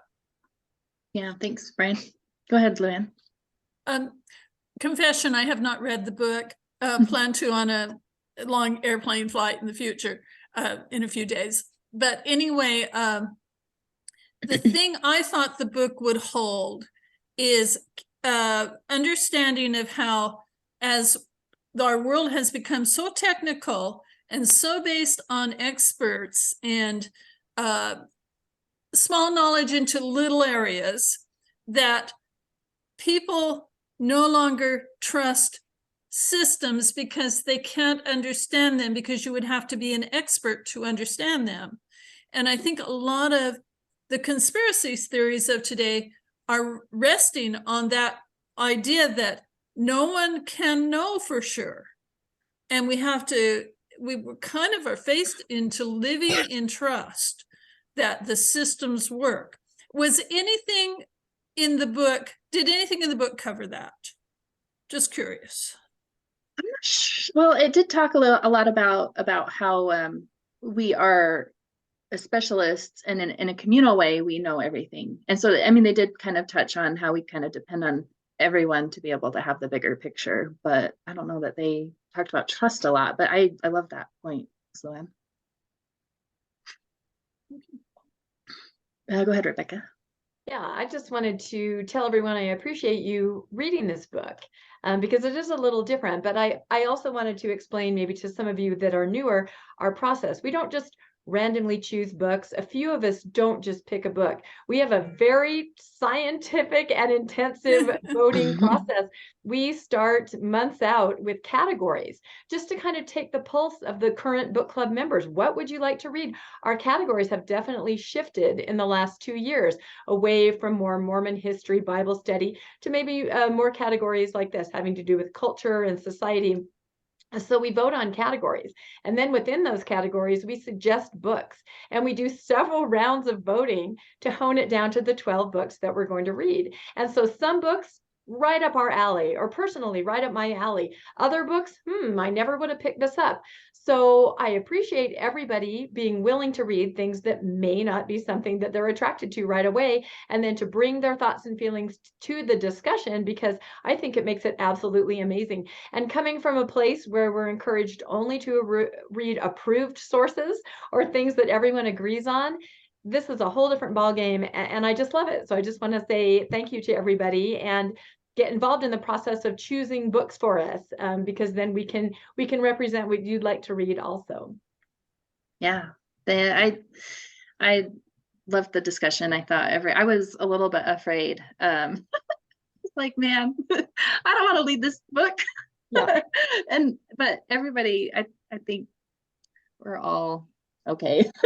Thanks for being so nice to me. No, like, it was amazing, Martilyn. Seriously, I could not have thought of a more perfect person to lead this discussion. This was absolutely amazing. And I want to mention, I put it in the chat, but Martilyn has her own amazing podcast. It's called Where Will You Go? Can you tell us, Martilyn, a little bit how we can access that? Because it's wonderful, wonderful. Well, thank you. So yeah, Bill Real, like a year ago, kind of put out a call and said, hey, I'd like to promote women's voices. And so I reached out. I was kind of feeling, like there was some content that wasn't created that I would have been interested in. And that was just more crossing difference divides and bridge building. I felt like, I think there's a place for kind of the anger and the criticism and all that, but I think there's plenty of places to go get that. And so I just wanted to create something where maybe we tried to get understanding across different divides. I'm huge on bridge building. I don't know how to explain it. It's just, I feel very strongly about it, so I do it. And so that's kind of my podcast. I've interviewed, I did a lot of interviews, basically. My first one was just kind of my thoughts on why I did it.